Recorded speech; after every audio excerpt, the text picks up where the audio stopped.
And it says we're recording, so you know what that means. Hello, everybody. Welcome to another Merlin video. Doing this rather random little series with a bunch of my friends talking about our favorite movies. It became a string of videos, and today I have Brittany, Dr. Brittany. Hello. Pretty much going to get started. You've got your top 50. We're going to go up through your number 6, and then hopefully soon we'll all get together and do a big discussion on our top 5. So, all right, Brittany, what's number 50? Number 50 was torn between two different films. Uh-oh. And I ended up going with Finding Nemo as my Oh, number 50. okay. It's a beautiful movie. Every time I watch it, I'm sort of in awe of the colors and the visuals. It's endlessly rewatchable. I find it funny and touching. And I like all the different vignettes with all the different characters. Mostly I find it very beautiful to watch. Yeah. So that's what I went with for number 50. Okay. All the rest of the movies, I think, are movies that I tried to pick that I had a very visceral reaction in some way to.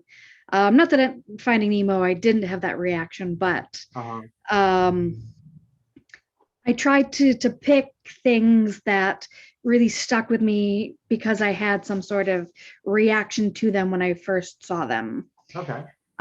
So with that in mind, number 49 is a 1950 film called All About Eve.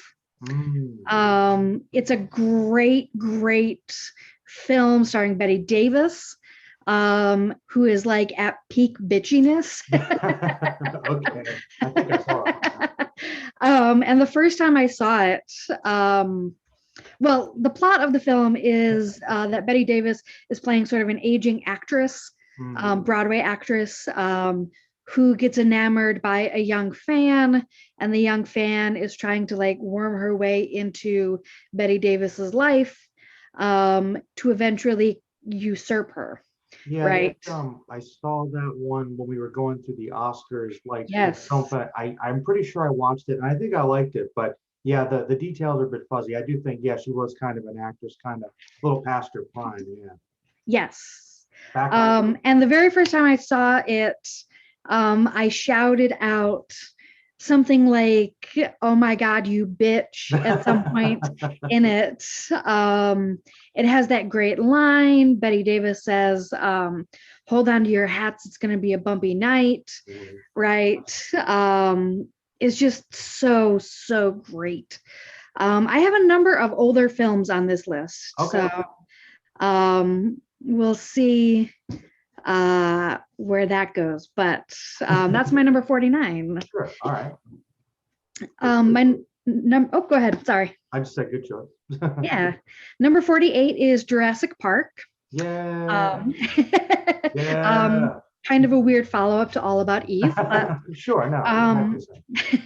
I have an older brother who got to see Jurassic Park in theaters, and then we rented it at some point when I was a kid, and it scared me so much that I had nightmares from it. I love the movie now. I think it's rewatchable. The effects are still great. It still holds up as a story. But again, I had that really visceral reaction to it when I was a kid. You know, I got one friend who, I always thought it was strange because I loved that movie so much as a kid, and of course I still do. But I got one friend that I guess saw it at a young age and was very scared by it, and like hates it to this day. So it did have that effect on some people as well. Nightmare inducing, yeah. There you go. Yeah, just Jurassic Park is just great.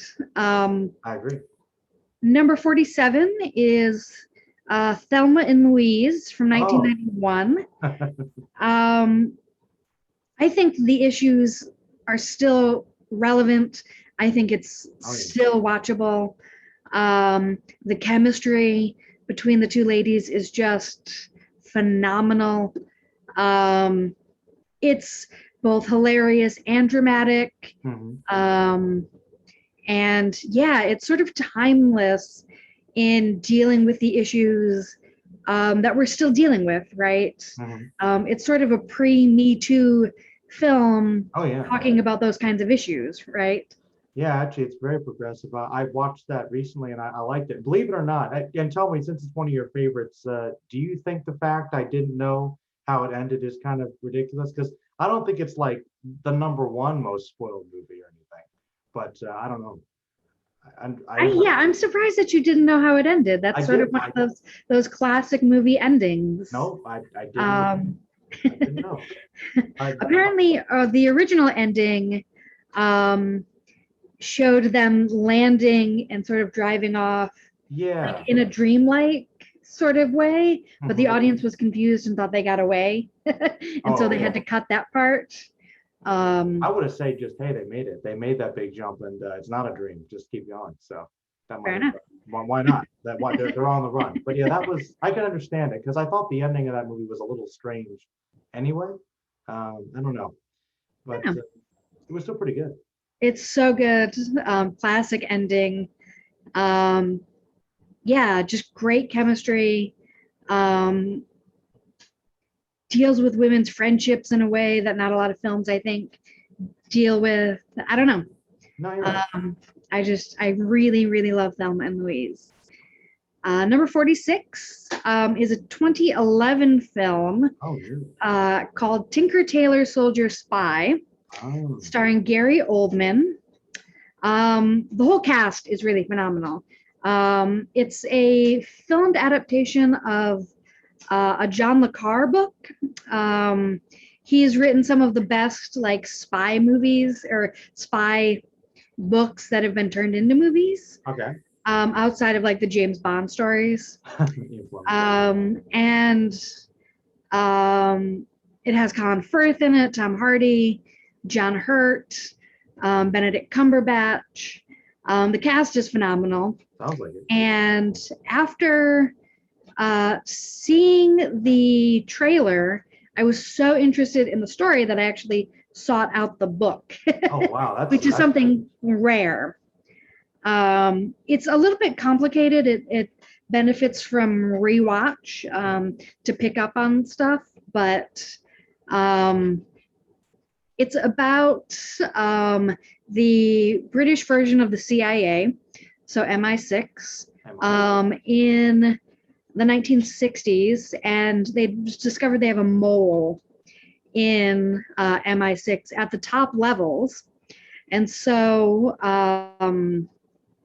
the head of MI6, who was retired, who was sort of forced out, taps Gary Oldman, who is also retired, or sort of forced out, to try and find this mole. And it's super thrilling, super engaging, not very action-packed, but if you like a slow burn, this is a good one, I think. Yeah, that's one I've heard about for years. Didn't that win some awards? I think it did, didn't it? Gary Oldman, I know, was nominated for an Oscar, but I don't think he won. Okay. Yeah. He's one of the best too. He's so good. I'm so glad he's getting roles now where he is being nominated for Oscars because I think he's so phenomenal. Are you like a big fan of spy movies like that? Is that why it stands out to you? I'm actually not a big fan of spy movies. Okay. I've only seen a handful of the James Bond movies. Oh, wow. I know. I've seen most of them. But I do, since I've seen this movie, I've started to seek them out a little bit more. Okay. I love slow burns. I love the hard-boiled sort of storyline. So I wouldn't say I'm a huge fan of spy movies, but this one, I guess that's what makes this one sort of remarkable, right? I guess, yeah. Yeah. I have to check that one out. Yeah. Like I said, it's a little complicated. It benefits from a rewatch. Those are always good. I like that when you can get more out of it the next time. And it's also such a unique title too. Yeah, that's really what hooked me was the title. What does this mean? The jack of all trades. He's all these things. Right. It turns out it is a children's rhyme in England. Tinker, sailor, soldier, sailor, something, something, something. and in order to find the spy, he assigns different people the nicknames so that when Gary Oldman calls him, he has to give just the nickname so that, not getting caught or anything. Like a code sort of thing. Right, a code, yeah. All right, interesting. So, yeah. Number 45 is A Mighty Wind from 2003. It is one of those fake documentaries. This is the same guys that did Spinal Tap, right? Yes. Yes. Okay. Yes. The folk one. If you've seen Best in Show, Waiting for Guffman, those are all by the same guy.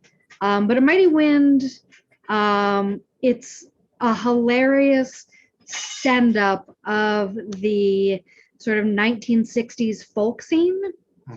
And that was something that I was kind of into as a kid, was like classic rock music.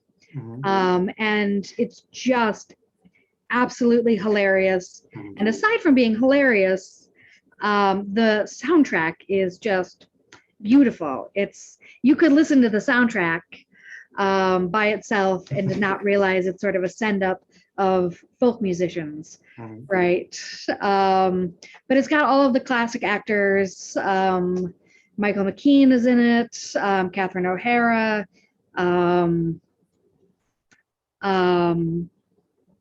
Eugene Levy, all those people from all of those mockumentaries are in A Mighty Wind. Very hilarious. And it's a subject that I was really interested in as a kid. So it sort of has that extra level.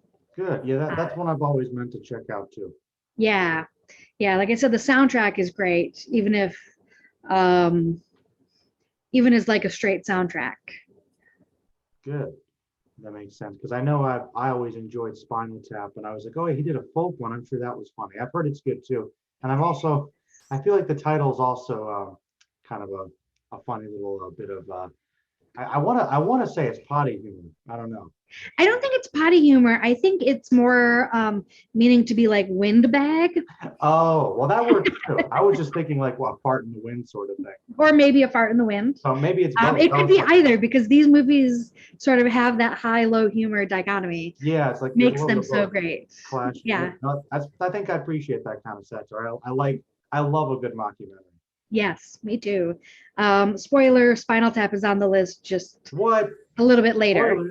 Just a little later. Okay. All this talk is Spinal Tap, but all right, we'll get there. We'll get there. Number 44 is 1995's Sense and Sensibility. Oh, what a lovely film.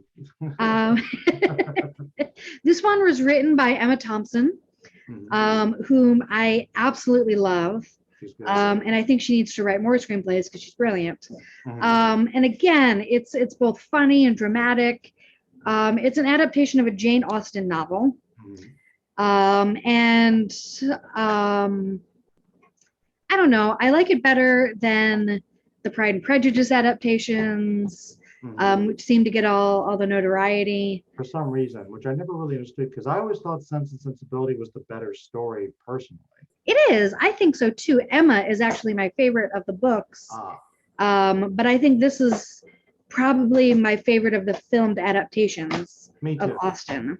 This cast is impeccable, right? Yeah, what, Hugh Grant, Alan Rickman, Hugh Laurie has a small role, Kate Winslet, Emma Thompson. It's just like all of these actors, young and fresh and sort of at their peak game, right? In this really great adaptation of Austen.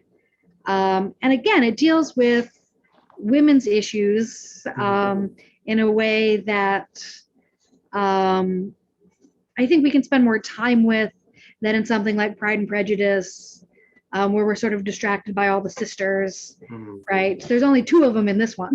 Yeah, only two romances to deal with, really. Right. Yeah, and the premise is like their dad dies and they can't inherit because the law, they can't inherit property or anything. And so what are they going to do? And now they're suddenly poor. Hilarious and really dramatic and great at the same time, I think. How do you feel about that Willoughby guy? Oh, Willoughby's a scoundrel. He's quite Gotta have a good scoundrel. Gotta have a good scoundrel. What a two-faced guy. That's right. Yeah. Gotta have a good scoundrel in an Austin movie, right? Oh, well, yeah, of course. Good stuff. I think Rickman does a really good job too. As kind of that reserved older. Is it Colonel Brandon? I think. Yeah. Yep. That's Alan Rickman, Colonel Brandon. Yeah. Yeah. No spoilers, but he's a pretty stand-up guy. Yeah, he's a good guy. So yeah, if you haven't watched it, that's a good, I think, introduction to Austin stuff too. Because I used to watch that all the time. My mom was really into that stuff, so I think that's her favorite. That's one of the ones that was just always on in the background. So I've seen that movie quite a few times. Nice. It is very rewatchable for being like a period kind of movie. Yeah, and if you like the costumes and just the sweeping landscape of the English country, it just looks very much at that time, and you really feel like you're there too. So that's good as well. Absolutely. Let's see. Number 43 is The Blues Brothers from 1980. Okay. As a kid, I was allowed to watch a surprising number of R-rated comedies, and this is one I grew up on. And this is one that, again, has a phenomenal soundtrack that you can just listen to, right? It's basically a bunch of skits, right? True. Because it's based off of some SNL characters that Dan Aykroyd and John Belushi created. But it's just every single one of them is hilarious. It's endlessly quotable, right? It's 300 miles to Chicago. It's dark out and I'm wearing sunglasses. Let's roll, right? And it's so funny. It also builds to like the snowball effect of wackiness towards the end. It just gets so overblown and ridiculous with everything. It's and it's actually interesting you bring that up, because I'm glad it's on your list, because it's one of those movies that I've never had quite as much attachment to it. There's some similar ones I could lump it into. Like I appreciate it, but maybe it's because I didn't grow up with it or something. But I've got my one friend. I know it's like for a fact, my friend James, it's like his favorite movie. Like he knows. He's not like the biggest movie guy, but he knows so much about that movie. Like, and one thing that impressed me too, for a comedy, especially at the time, there's a lot of really good action set pieces. Like in terms of like the car racing when they go through the mall, that's iconic, and just the wreckage and the stunt work. It's like, wow, for a comedy to go that in depth and put that much money behind it back then, that's pretty impressive. That was pretty impressive. That mall scene that's the scene you sort of rewind and watch over and over again, right? Like the thing in the background, like, oh wait, what did they hit? What's that person doing back there? Yeah. It's oh, it's so funny. I love that mall scene. Yeah, and like you said, it's like a series of skits and different encounters that just sort of builds to the end when like everyone is after them and everyone is chasing them and they all show up at once to, confront them. And it's so funny. One of my favorite scenes that my family still quotes to this day is when they go and try and play at the country bar. Oh yeah. What kind of music do you normally have? Oh, we got both kinds, both country and Western. Right. And they're behind the chicken cage and they're throwing bottles and stuff at them. I mean, it's so funny. It's got great cameos too. Aretha Franklin's in it. Oh yeah, I think a couple big singers with time really. Yeah. That's just it holds a place in my heart because I watched it as a kid, and it's still so funny. A lot of good energy to it too. Yes. It's just manic, frantic energy. You're absolutely right. Let's see. Number 42 is another shift in tone. Okay. 2011's. I hesitated about putting this one on my list. Okay.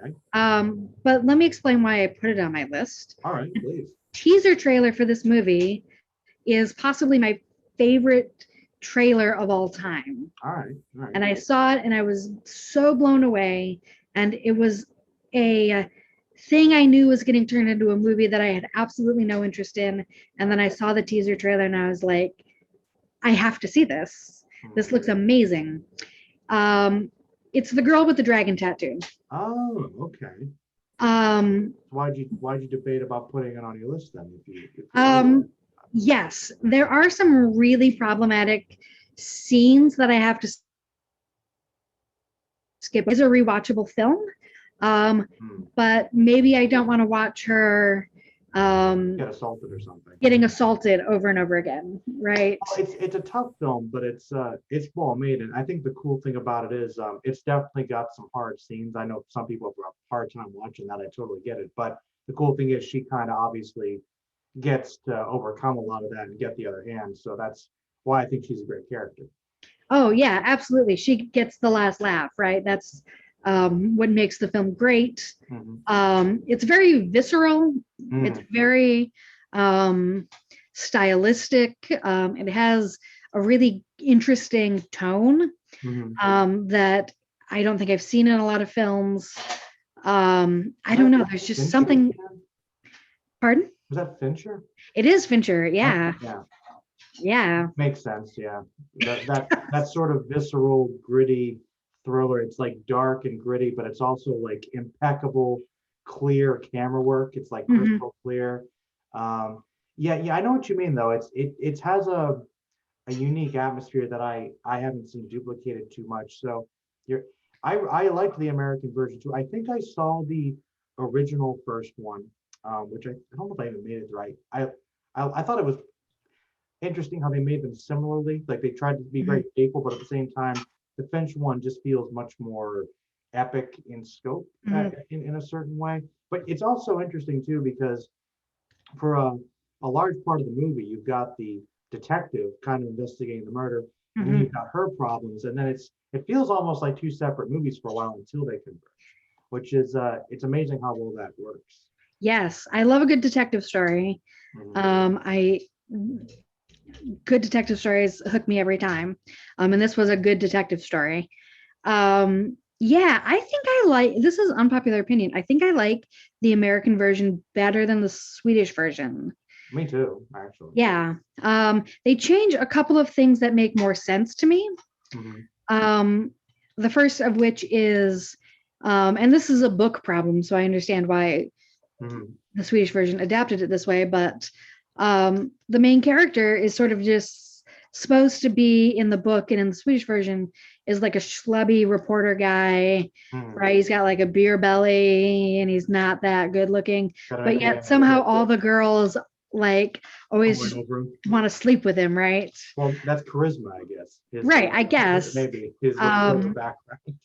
But the casting of Daniel Craig makes that make more sense to me. Yeah, I can see more women maybe falling for Daniel Craig. I agree. I think casting that might make a little more sense. Right. Now maybe they could have cast what Seth Rogen was like, hey, let's find out what's going on here. Can you imagine that? A much different movie, right? Beer belly with the dragon tattoo. Beer belly with the, I'm surprised they didn't make a spoof of that. Yeah, that I totally, because like, oh, if we actually read the book, that could have been a good skit. I would actually probably watch that just for the laughs. So yeah, it's got some problematic scenes, some tough scenes to watch, but sure. It's really, I love David Fincher. Really great stylistically. I don't know. And that trailer just hooked me, man. It and just also hooked me. Was it the opening too with Trent Reznor and the weird effects like that's one of my favorite movie openings, just visually and music wise. It's just moving that industrial metal stuff. It's good stuff. Yes. Sorry, Thor Ragnarok, but this is my favorite use of the Immigrant song. Oh no, I agree. Good cover. Yes, I love that Trent Reznor and Atticus Ross are sort of becoming mainstream movie score guys now, right? Who would have ever thought?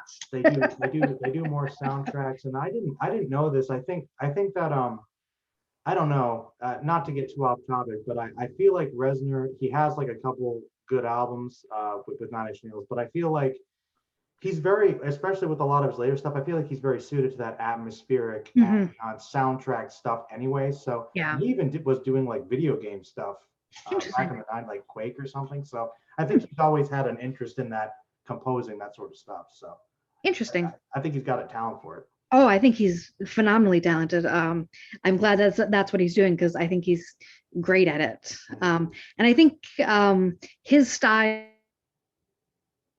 and they seem to have similar sort of aesthetics. Yeah, they really do. Yeah. All right, another shift in tone. Number Okay. 41 is 2005's The 40-Year-Old Virgin. Wow. I know. Movie, same movie, basically. Right? Basically the same movie. Same movie. I don't know. This is probably the only of the like the bro romantic comedies that actually deals with the idea of toxic masculinity. Oh yeah, big time. Big time. And allows both the men and the women to be flawed. I love Catherine Keener's interactions with her daughter in this movie. I think it's very I don't want to say realistic, but it feels somewhat genuine. Yeah, it feels genuine. Yeah. And it surprisingly has a lot of heart. Oh yeah, that I think that's one of the, besides the performances and I guess the writing, I think that's the real success of that movie, is that in addition to being funny, it comes from a real caring place of heart. Like it could be very mean-spirited or dismissive, but it kind of deals with it. And I didn't realize until years later, but I mean the movie's basically about kind of accepting who you are, but also letting other people in and kind of growing up. So it's like it's dealing with a lot. And I think Steve Carell really just did an excellent job portraying that character. I really I think everyone nails it in this movie. Steve Carell's hilarious. Paul Rudd is hilarious. I think everyone just nails it in this movie. I think you're right. And a lot of the ones that came after this are sort of poor imitations, right? Yeah, I don't think I've ever liked any of his stuff to the same degree. Like, I mean, Knocked Up I thought was funny, but it wasn't as good as this. And I mean, even This Is 40 was good, but not as good as this. So what other ones am I missing? I don't know. I don't know. But yeah, this is like his first big one, I think, and I think it was his best. I really do. Yeah. I don't know. It has a lot of heart. I love this movie. That unfortunate title, but it's really good. Number 40 is Bridesmaids from 2011. Make Dan happy. I know this is another one that I debated putting on my list. What's up with these dates? What's going on? As I was talking about it with Peter, he was like, "You're very passionate about this movie. You have to put it on your list." Okay. So I wasn't going to put it on my list, but I don't know. I know most of the guys that I know who've seen this film don't like it very much. But most of the women that I know who've seen this film like it. Because I think it's very relatable as a woman. Sure. And the fact that the Kristen Wiig character is sort of unlikable, and she like throws tantrums all the time, but that's like realistic, right? Yeah. We've all been. I have been in that situation, right? Where people just aren't listening to you and you're in a bad place and they don't understand that you have no money, right? Well, I remember when we watched that a couple of years ago for the podcast, I finally saw it, and I know that it's like one of Dan's favorites. Always really liked it. And I don't know, I remember thinking that I forget what it was. I think maybe for me it was like a tonal thing. But like I think I liked the dramatic stuff more than the comedy. So I kind of feel like that might have been where my issue was. Like I remember liking it, but I definitely didn't like it as much as he did. So I was like, I was wondering, and is it a movie that a lot of people do like, or it's more of a cult film? I never quite got it. Like, is it just, do you think it is more of just sort of a something Hmm. where women kind of might lean more towards it because it's more focused on that? Because I don't know if a lot of guys like it less. I know that I liked it less than I guess some people might. I don't know. Yeah, that's a good question. I don't know if I would call it like a cult film. It's a very Mhm. gendered film. Okay. Again, I think almost all the women I know who have seen it like it, but not very many of the men that I know have seen it like Hmm. it. Okay. And I don't know what that means. It just is sort of a thing. Um, Well, I can tell you that I liked it, but I didn't love it. that's fair. No, Which that's is, fair. but I don't know. I never had a went into a lot of thought about why that was. For me, I thought it was, Mm. like I said, I think it was a tonal issue. Yeah.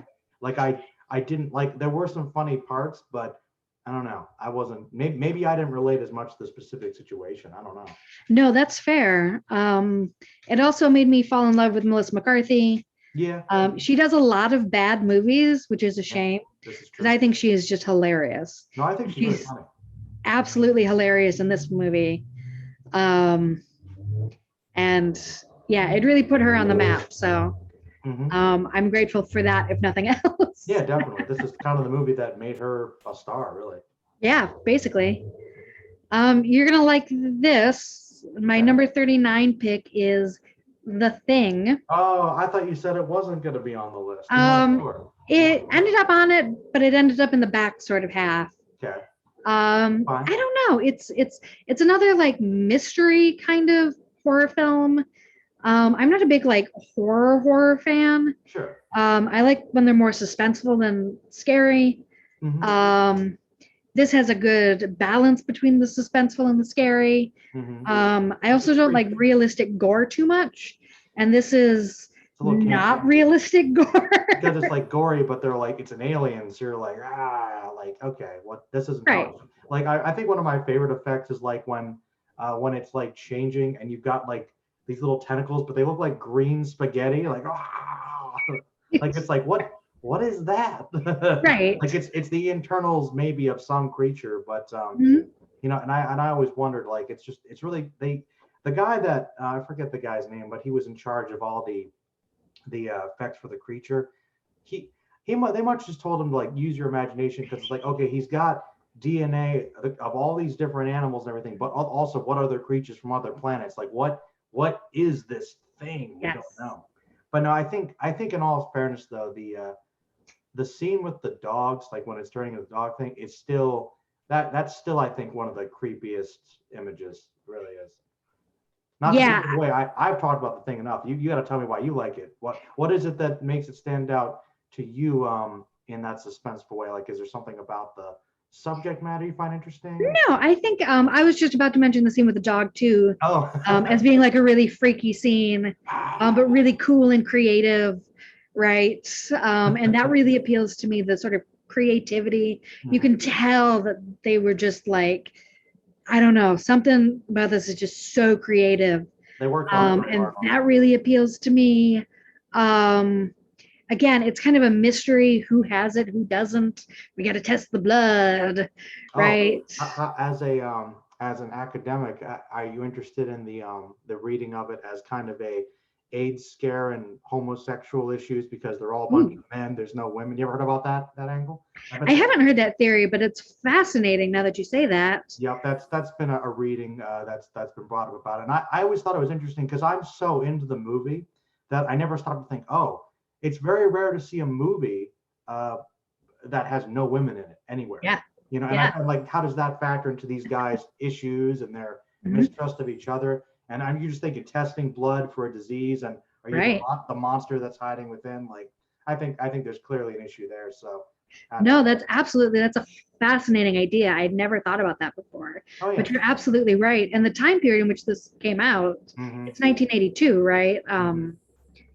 Man, that's a whole another thing to think about now. Yep. Um, I don't know. It's a great balance of suspense and horror and that mystery. That ending is just so great. Oh, I gotta ask you, how do you feel about the ending? Like, do you think somebody is a thing or they're not the thing? What do you think? Who's infected? Uh, I don't know. If you're asking if I think he has it, I think he does. You think so? Okay. I think so. Okay. But I like that it's left ambiguous. I sort of love that you can sort of read what you want to read into it. The setting is great because it's so claustrophobic. There's just so much great and creative about this movie. That it made it on my list. Good. I'm very happy to hear that. It's always good to see the thing getting love it needs. Yes. All right. Tonal change again. Man, all these radical shifts. I know. What can I say? Number 38. I'm probably the only person to put like an actual Christmas movie on my list, but I'm putting a Christmas movie on my list. Okay. And it's Muppet Christmas Carol. Oh, okay. That's fine. I watch it every Christmas. I am a bit of a Scrooge around Christmas. I don't really? sort of, I've worked in retail for too long and I just like, I don't know, it sucks a lot of the joy of the season out of it for you. A little materialistic, too much right. about gifts and buying things. I get it, yeah. Right. And so A Christmas Carol is my favorite Christmas story. And this is my favorite adaptation of the Christmas Carol story. Again, the casting is so great. Michael Caine plays it straight as Scrooge, which is perfect. And they place the Muppets in the perfect spots in the film. I love the soundtrack. Again, with the soundtrack, I think some of those songs should be more mainstream Christmas songs, but you know. Sure. And it really embodies what I think Christmas should be, right? Not materialistic, but bringing togetherness and love and peace on earth and all that, you know. Sure. No, I know. I'm with you. I love the Christmas Carol. I mean, it might be a little cliche, but it's probably my favorite Dickens thing that I've read. But also, of course, a little more supernatural, so that might be a draw. But like, no, I like that, and I know I watched this version a long time ago. I'm sure I liked it, but it's literally been like, I don't know, 20 years or more since I've seen it. I think as a kid I gravitated. The one that was around more was the Treasure Island one, I think. Oh yeah. I know a lot of people prefer that one, but for me, this is the one, I think. Okay. No, I totally get it. That's good. Which was the version that Patrick Stewart was in? Was that like a TV version? I always get these two mixed up. Like I forgot it was Michael Caine. Yeah, it must be a TV version because in this version it's Michael Caine. Yeah, I sometimes I get those two confused. Michael Caine. Yeah. Christmas Carol classic story. Number 37 is controversial. Am I gonna be like just turning off the Zoom right now? I don't think you're gonna. I don't think you're gonna have a problem with it. Probably not. But it's Ghostbusters 2016. Oh no, not really. I mean, you'll have to maybe go into a little explanation for it because I that is a very interesting choice because I would suspect that you're probably in the minority of people that would put that in one of their favorite movies. Yes. So I'm well, you know what? I'm kind of the perfect person to talk to about it, I guess, because I'm pretty in the middle about the whole thing. Like I don't think it's terrible. I didn't love it, but no, I'd love to hear what you really liked about it. That's cool. Sure. I think it is first and foremost, it is a great, excellent, accurate depiction of female friendships. Okay. Right. I love the fact that they're all normal looking women. And it is one of the most accurate films I've ever seen about academia. Really? Those parts at the beginning are the funniest parts to me. Okay. We just have to go ask for more funding. Cut to, no, you're not getting more funding. You're getting kicked out of the school. Okay. Right. It's just, I don't know. I laugh out loud every time I see it. Okay. That's McCarthy again. I think it is, again, it's one of the best films about female friendships that I've ever seen. I think it's really accurate. I love the cast. I love Melissa McCarthy. I think she's hilarious in this. I think all of the actresses are at the top of their game in this. None of them are phoning it in. It's good for representation. I don't know. Something about this movie, maybe it's just spite out of all the hatred this movie got before it even came out. That makes me you want to like, support it a little bit. Like, I want to love it a little more. right. So maybe that's what it is, but I don't know. I think this movie is so funny. And you know, it's a mediocre comedy, and we need to be okay with more women being in mediocre comedies, right? So it sounds to me you almost love it for what it does. Yes. For advancing representation in film, maybe more than the jokes themselves, or what do you mean? You said you really think it's funny, but you think it's a mediocre comedy. I do. I personally think it's very funny, but I understand that it's not one of the great all-time comedies. You know, it's not Caddyshack. It's not, I don't know, any Mel Brooks film. It's not whatever. Sure. Right. So I think if I were like a movie reviewer, I would have probably given this like a B. Okay. Right. It's sort of a mediocre summer comedy. Right. And we sort of don't allow women to make those. They either have to be like Bridesmaids, you know, they get all the buzz, or they're very forgettable and we just like let them go. Okay. Right. So we need to be more okay with women being in mediocre summer comedies. Well, you know what? Actually, you bring up an interesting point, because I know that I think that a lot of people like to go to this as like an example of like the hate or whatever. Like the one thing I've always been a little confused about is I think partially Ghostbusters is a bit of a comedy, but it's also kind of an action movie too. And there's always sort of like that idea I've heard, that the idea of marketing an action-oriented movie with women in the lead, like, oh, they're afraid to do that, it won't make as much money, which has always confused me, because I feel like there have been examples where it has been successful, but then you get some movies that don't do well, and I'm like, is it because of marketing?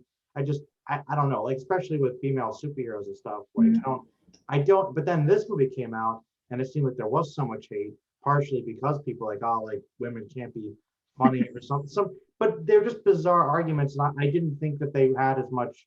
I didn't think they had as much weight, but apparently this is the way a lot of people feel. So yeah, it's a very strange. The whole reaction to it was strange, because to be honest, Brittany, I'm also not a huge Ghostbusters fan. So maybe I didn't feel like this was all this great classic film that was being destroyed, but I was like, everything I ever knew about Ghostbusters fans was like, they seem like nice, fun people. I mean, they like Ghostbusters. It's a silly whatever. And then why was there so much vitriol? I didn't get it. I didn't understand that of all the fandoms that would hate a movie for kind of, just hate-filled reasons that are a bit chauvinistic, I didn't think it would be Ghostbusters fans, It really threw me. Really threw me. I think part of it is, again, they look like normal women. And when we think of like female-led action movies, even female superhero movies, they're always like super hot, super sexy, super tight clothing, right? Yeah, they think have of like a very specific, very sexualized way. Right. Think of like Resident Evil, or the Angelina Jolie movie, The Tomb Raider, where they made her boobs bigger, right? Yeah, as if her boobs needed to be big. Yeah, I know, right? That's funny. Or even like Black Widow, right, where she's in the skin tight costume all the time. Yeah, she's and they look like normal women. And to that point, Peter and I wrote an academic paper on this, actually, looking at sort of the responses. And one thing we noticed was that the Ghostbusters fans, when they cosplay as Ghostbusters, they use their own names on the costume instead of the characters' names on the costumes, which I think is intentional, because I think the original Ghostbusters Again, they're everyday sort of looking guys, Yeah. right? Dan Aykroyd has love handles, right? Yes. He's not Arnold Schwarzenegger. No. And so the intention is that you're supposed to see yourself in these characters, and casting women who are not traditionally good looking, it's a lot harder for the male Ghostbusters fans to see themselves in the characters now, even though they are still sort of everyman characters. Yeah, that's strange because you're right. That's one of the appeals of Ghostbusters. Like it sort of turned the action idea on its head. Like, oh, these normal guys, these geeky guys can do action stuff and save the world. Mhm. You're just basically doing the same thing with women. I don't think any of those women are particularly bad looking or anything, but Yeah. I know what you're saying. It's like, so I mean, it's the same thing. I don't know. I honestly think it was a combination of just resistance to sort of kind of remaking a classic, but a lot of people said they didn't think the trailer was funny, and I guess that's just subjective. It's I don't humor. know. I don't know. It's a lot of Trailers are notoriously hit and miss, though, right? Like, exactly. I don't know. I don't I know. think it was all overblown. I do like the action set piece at the end, especially the bit with Holtzman, Kate McKinnon's character, where she like licks the gun and then she's like going out there kicking ghost butt, right? Oh yeah. I don't know. I find the movie rewatchable. I really like it. Well, it's hey, a personal favorite. there So you go. Then I'm glad it's on the list. Good. yeah. Number 36 is a cheat, and I apologize for this, but I could not. Ones, cheating. What's going on with this list? I know I couldn't make up my mind. Okay. So it is a tie between Toy Stories 1 and 3. Okay. And for different reasons. Okay. I watched the original Toy Story a lot as a kid. It was one of my dad's favorite movies. We still quote it all the time around my parents. You're a sad, strange little man, right? And I act pity. I knew you were gonna say that. And it's still rewatchable. It's just so good. And Toy Story 3 the tears was one of the very first dates Peter and I went on, was going to see this movie. So it has that nostalgia for me. So they both have nostalgia. And Toy Story 3 has, I think you were the one that mentioned it in someone else's videos. The scene that really got to me in that movie, which is an emotional movie for a lot of people, was when his mom walks into his room and his room is empty. And she like takes a step back for a minute and is overwhelmed. Because I had that experience, right? I went away to college and my parents had to go through similar things like that. And I don't know, I couldn't pick between the two of them. They're both so good for different reasons. They both have very nostalgia, a lot of nostalgia for me. Sure. So I'm sorry, it's a tie. No, it's honestly okay. I mean, I believe with trilogies you could lump them together. Well, all right. To be fair, I guess if we were being cruel and you had to pick one, you have to pick one now. Which would you kick off? Just to make I would pick them if I had to pick one. I would pick Toy Story 1 because it's kind of like all kind of inclusive in that sense. So all right, so you tied between those two. So why not Toy Story 2? Just since it was omitted, yeah. Because some people that's a favorite. I don't like Toy Story 2 as much as everyone else likes Toy Story 2. Okay, I've seen it like maybe twice. I don't know. Yeah, it's fine. I just don't think the story is as strong. Well, it's interesting you say that because I know a lot of people that like it the most. Really like, is it Jessie? The cowgirl, yeah. The cowgirl. Like a lot of people love her story getting abandoned, and as a a female character. You don't think that part's strong, or is everything else? I thought that part was strong. I didn't think the parts with Al selling off the toys was as strong. Okay, gotcha. I love when they go to Al's toy barn and they meet all the new toys.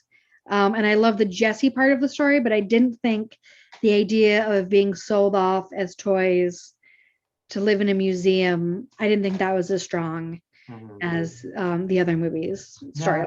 You might be right about that. I'd have to watch that one again. But no, I I think that's cool. Your picks are good. I like your tie. I saw Toy Story 1 again recently, and man, it holds up very well. It's Yeah. such a good film. I was like, I think I forget exactly who I was talking to about this, but it just kind of it seems like it's recurring so much with people that I was thinking if you had to preserve one movie and give it to the aliens and represent like the best of us, I'm thinking maybe I think it might be Toy Story. I don't know. That would be a good choice. That would be a really good choice. Not least for the alien toys, right? Oh, and what if Ooh. there's exactly them? Like, Toy Ah, Story 1, good choice. You are worthy to join the intergalactic fleet now. that would be great. That would be good. Yeah, but I think you're right. It has very human themes. Oh Um, yeah, with just, your place and trying to figure out what you're about and like, and it's one of those things that it's such a brilliant movie because, you love it as a kid on a mhm, level that you don't quite understand, but it still works. And then you get older and you're like, wow, like this movie has a lot more going on than I ever realized. And I'm like, mhm. whoa, this is still relevant to me as an adult. Oh yeah, so much depth. Yeah. And again, I think a lot of people, me included, liked to pretend my toys had lives when I Oh, was. and just that concept itself is so relatable. Like what kid didn't play with their toys and make them pretend they were alive and give them Yep. stories? Oh, it just works so well as a Yeah. imaginative thing. And Toy Story 3 is probably my favorite. But yeah, I don't know. I like the fact that that was the first date you guys had for the movie. That was one of our first dates. I think that was our second date. Okay, well that's a good choice. That's a good choice. I'm guessing Peter likes to. I don't think that made his list, at least not yet, or maybe it did. I actually forget. I have to watch it again. I don't know what his top five are, so I don't Yeah, know. I was just I'll like, have to- to be honest, the thing is, I go over these lists and I'm like, I don't remember everything they said, but they're there if I want to watch again. I'm like, That's right. so That's right. it seems like almost everybody has had at least one Toy Story. So Yeah, that just says the quality of the films is so good. yeah, I Yeah. agree. Number 35 is 10 Things I Hate About You Okay, from good. 1999. I'm very picky about the teen movies Sure. and teen TV shows and things I watch. Mhm. I was a very, very strange teenager. Sure. And so I really don't like the John Hughes teen movies all that much. Really? I know. I know. What about some of the characters in Breakfast Club? They're strange, right? No, I to notoriously do not like the Breakfast Club, and that's a very um, unpopular opinion. I oh, that's know.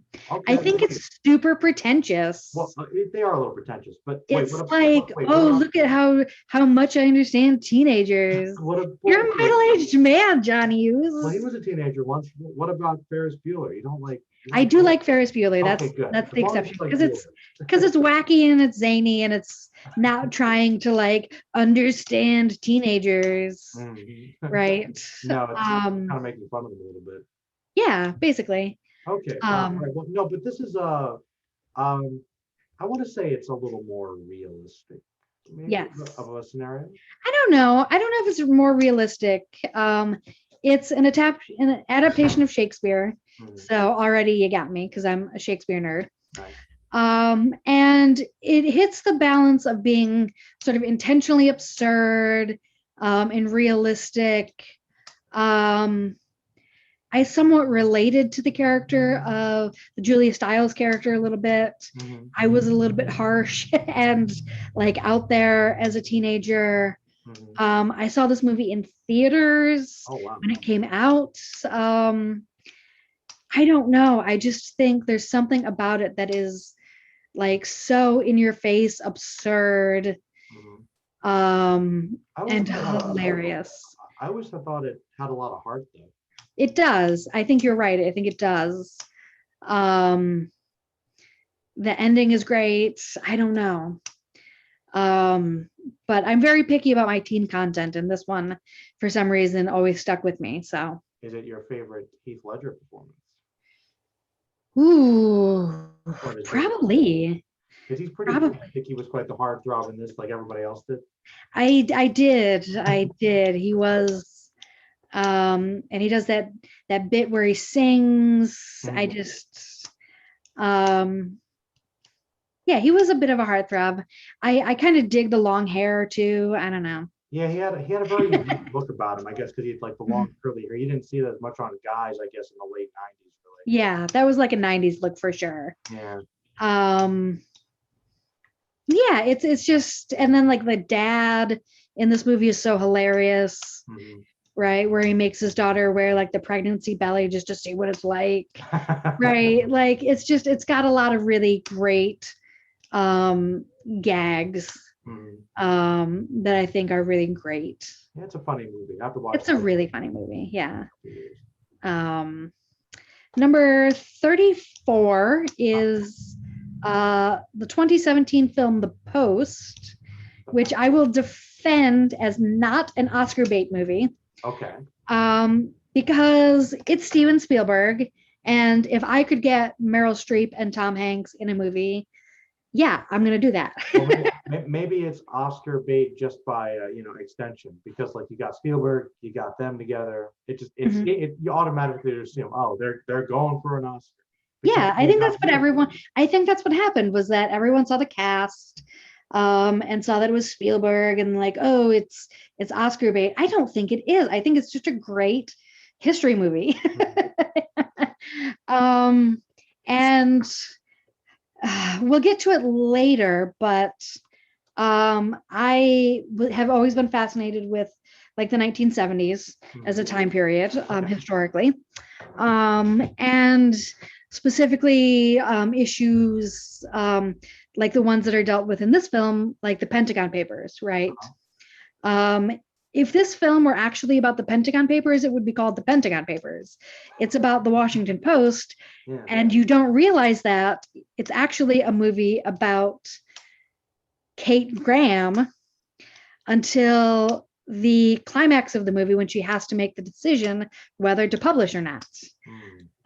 If it were about the Pentagon Papers, the climax would be the Supreme Court hearing, and it would focus more on the New York Times.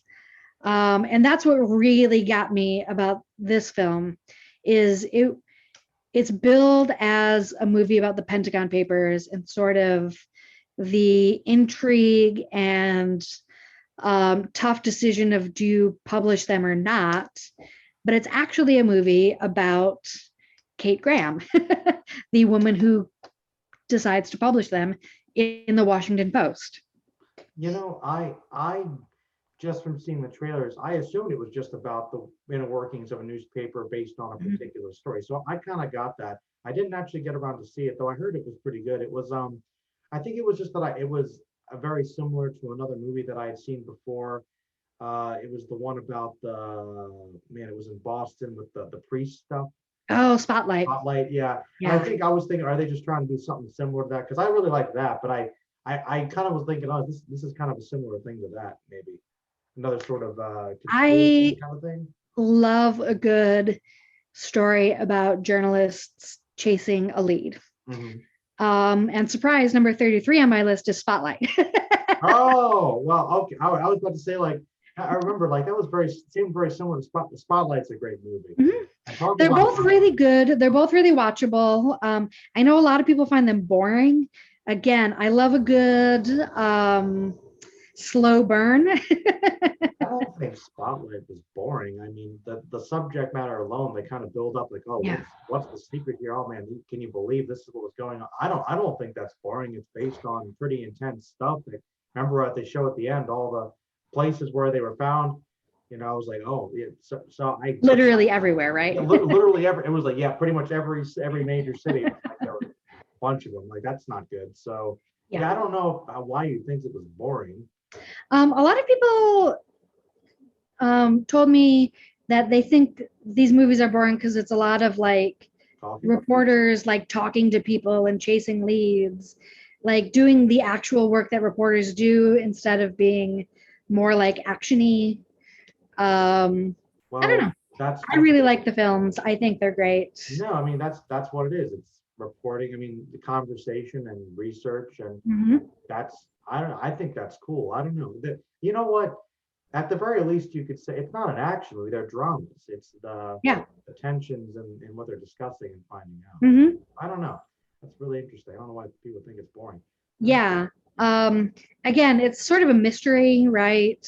Solving the mystery. I love a good mystery, man. I love a good slow burn mystery. Picking up on Every time. the theme in the list so far. So they come That's right. That's right. Let's see. Number 32 is 1940s Grapes of Wrath. What you think? I've never seen it. Oh my God, it's so good. Yeah. Grapes of Wrath is one of my favorite novels of all time. I think it is the great American novel. Oh. The acting is just spot on. The scenery is just great. The production design is just great, right? How do you show like absolute desolated poor being poor, right? And it's really, really moving. Okay. It's super faithful to the novel, although it sort of rearranges some of the events. And it changes the ending a little bit, but in a way that's okay. I love stories dealing with class status, especially with the working class. This movie just really, it sticks with me. I think about it a lot when I, yeah. So is this, if that's the great American novel, what about Of Mice and Men? I don't like Of Mice and Men as much. It's okay. Okay. It's good. I like it, but I like this one a lot better. That's fair. That's one I have to check out. So you think they really capture that sense of the devastation for the poor, even back Absolutely. Absolutely. I think they do. Yes. Cool. They load up the jalopy with like every possession they own. And you're like, how is that car even running? It's just, it so captures the Great Depression. So vividly. It's so good. Yeah, that's on the list. Yeah. Let's see. Number 31 is Adventureland from 2009. Yeah, I haven't seen that one either. Oh my God. That pops up sometimes, and I when I saw I saw like in a video store once and I dismissed it because I was thinking, oh, Zombieland. It's just like, oh yeah. It's gonna be like they go to a theme park, but it's not zombie. Yep. I don't know. For some reason, I've always dismissed Adventureland. I don't know. So tell me. I think it is an easy one to dismiss. It's a very I don't know what I'm trying to say here. It's very like it's a coming of age movie, isn't it? It's a coming of age movie. And it's a coming of age movie I saw at just the right time. Okay. It is about a guy who graduates from college and he wants to go to grad school and learns his parents who used to be rich are now broke. And so he has to, if he wants to go to grad school, he's got to save up money. So he goes to work at Adventureland, the theme park, and he meets a bunch of other college kids that just feel very relatable to me. They're sort of outcasts versus like the preps, right, that work there. Martin Starr from Freaks and Geeks is in it. He's excellent. Nice. Kristen Stewart is actually very excellent in this film. Yeah, I know a lot of people don't like her acting. No, she's actually pretty good. I've seen her in more recently. She's actually a good actress. Yeah, I think so too. It's kind of like The Graduate, but 20th century. Well, I like that movie. So that's a good yeah. Point. Yeah. Like, what am I going to do now that I'm done with college, basically? Right. Yeah, basically. Yeah. And let's see. Yeah, I worked my way through school, so I totally got that aspect of it. Being stuck in like a small town, I got that aspect of it. Bill Hader is great in it. I don't know.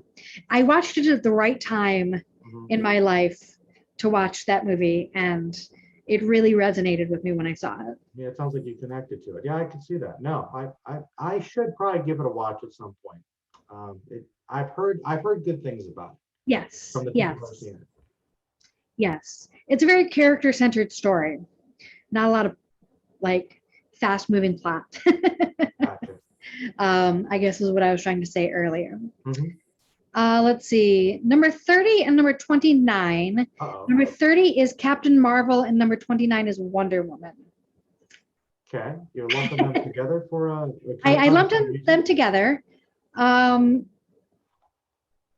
I just think, damn it, couldn't we get a Marvel superhero movie starring a woman before we got 20 movies?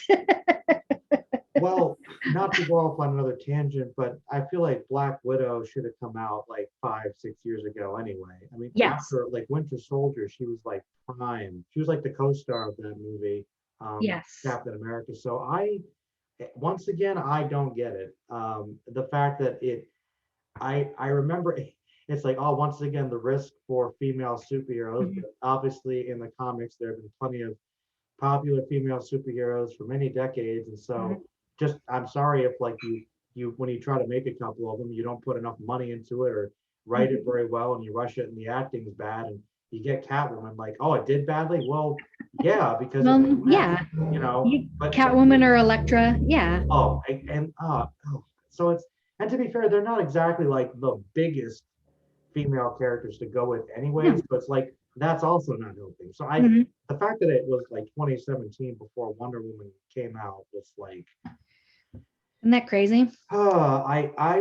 it actually surprised me because even if there was a bad one, I think they could have come out with it like 20-30 years ago. Oh, Like, yeah. I don't get that. She's, like, Absolutely. literally the most like famous female superhero, but I'm talking too much. Go ahead. Right. No, that's okay. You're adding lots to the conversation. I dig it. Yeah, my whole thing was no one said that Captain Marvel had to be the first female Marvel movie, right? No, I think we were all jonesing for a Black Widow movie 10 movies ago. yeah, it's a little unfair. Once again, and I guess I'll get your opinion because I liked Captain Marvel. Once again, I don't think it's like the best that Marvel's had to offer, but that's another movie that got a lot of hate from a bunch of people online, and I know that was it Brie Larson? She got a lot of hate for her just not taking people's crap, and I don't know. Once again, I don't think Captain Marvel might have been the best selling point for a female Marvel character anyway. But to be fair, most of the best ones are in X-Men, which is still in a way. But even so, that it's a cool movie and it's a good thing that it's there. But I personally think Wonder Woman is the better film. But I get they're both important. Absolutely. I like Captain Marvel, but I wanted it to be, this is going to be not how I wanted to say it, but I wanted it to be more feminist. I wanted it to be like Black Panther was for like African American representation and dealing with like Black Panther dealt with Black identity a lot, right? That was basically the theme of Black Panther. And racism too. And racism, right? Yeah, absolutely. Yeah. Colonialism, all of that. Yeah. I wanted that, but for gender in Captain Marvel, and it does it a little bit. Not really though. But not really as much as I wanted it to. Yeah. There's a lot of little scenes that I really like.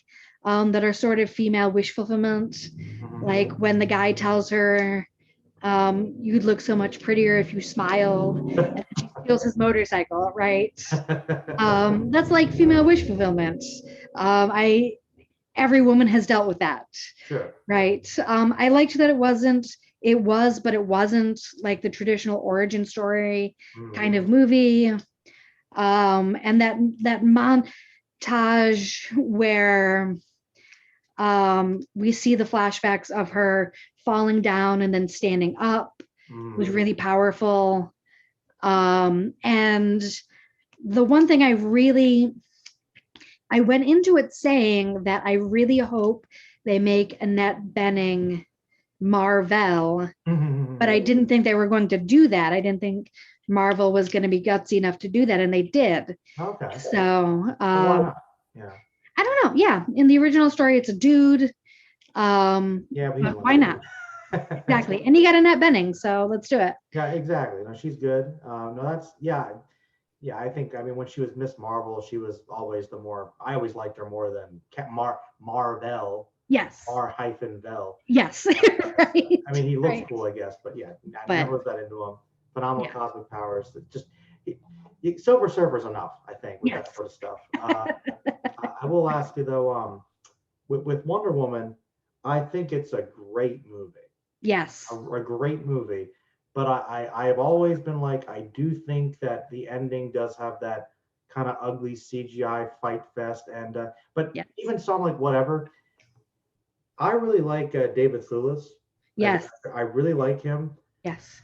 How do you feel about spoilers?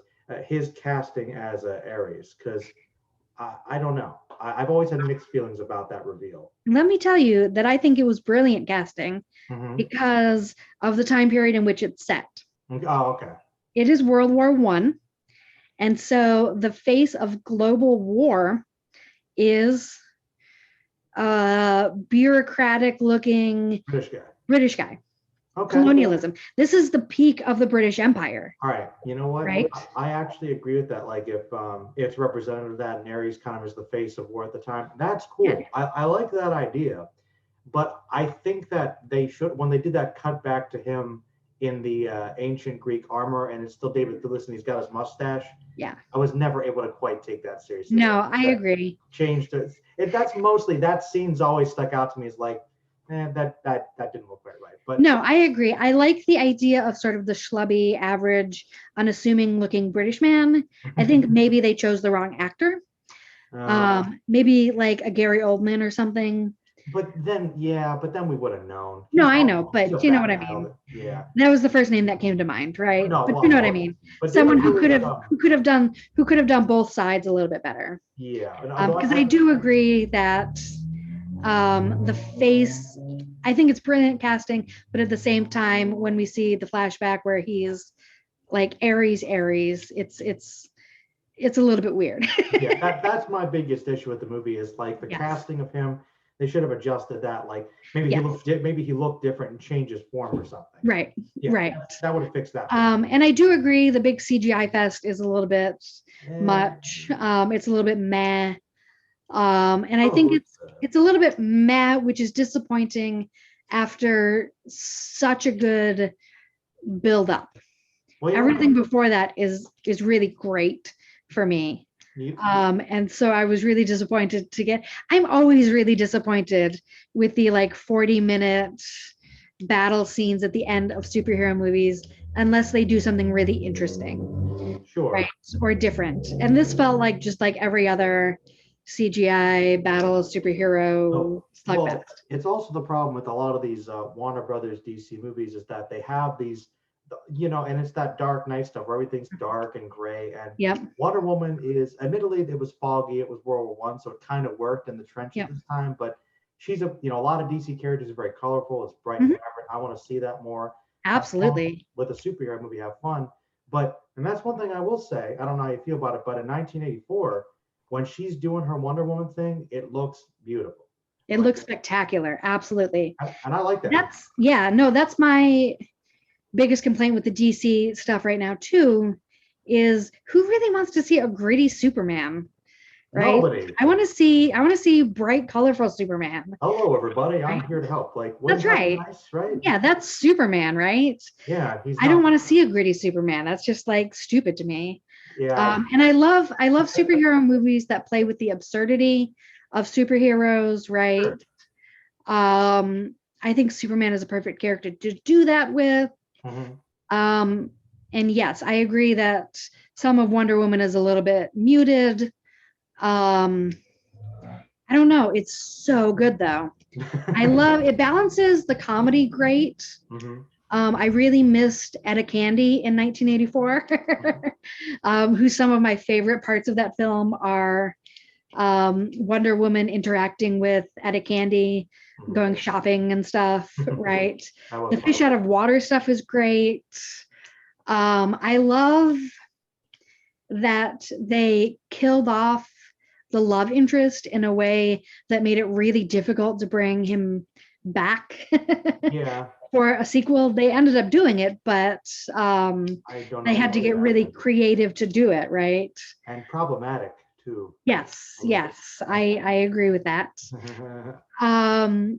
And this is a common thing that I hear from a lot of women that I talk to about this movie, that no man's land sequence. I'm not a crier in movies. Peter will attest to this. Okay. I did not cry during Toy Story 3 when everyone else cried. I'm not a crier in movies. I cried like a baby during that no man's land scene because it's so powerful and it's so amazing and so just awesome. Yeah. Right. Yeah. When she's charging the field, yeah, that's good stuff with the shield. Okay. Yeah. And they were gonna cut it out.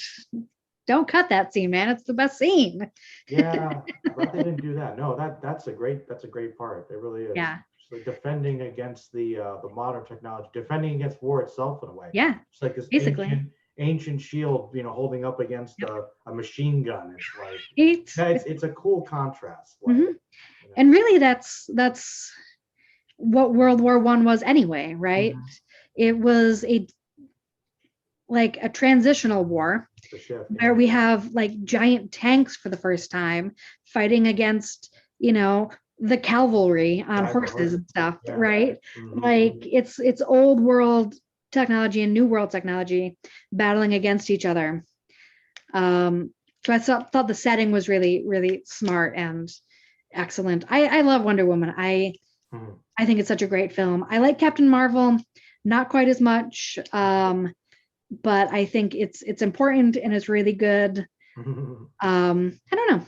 Yeah, I think I like them. Yeah. Let's see. Number 28 is another old film. It's 1940s A Philadelphia Story, starring Katharine Hepburn, Cary Grant, and Jimmy Stewart. It's so hilarious. And it's actually surprisingly relevant today. Katharine Hepburn was at a point in her career when she was called box office poison because all of her movies were not doing so well. And so in this film, she had been doing a lot of dramas. And in this film is a comedy, and she plays sort of an extreme version of herself, right?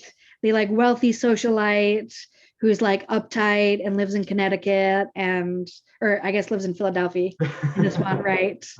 And is sort of out of touch and stuffy. And in this film, she is divorced from Cary Grant. And she is getting married to some other dude. And Cary Grant, who's still in love with her, has come to stop the wedding. And to do so, he's hired a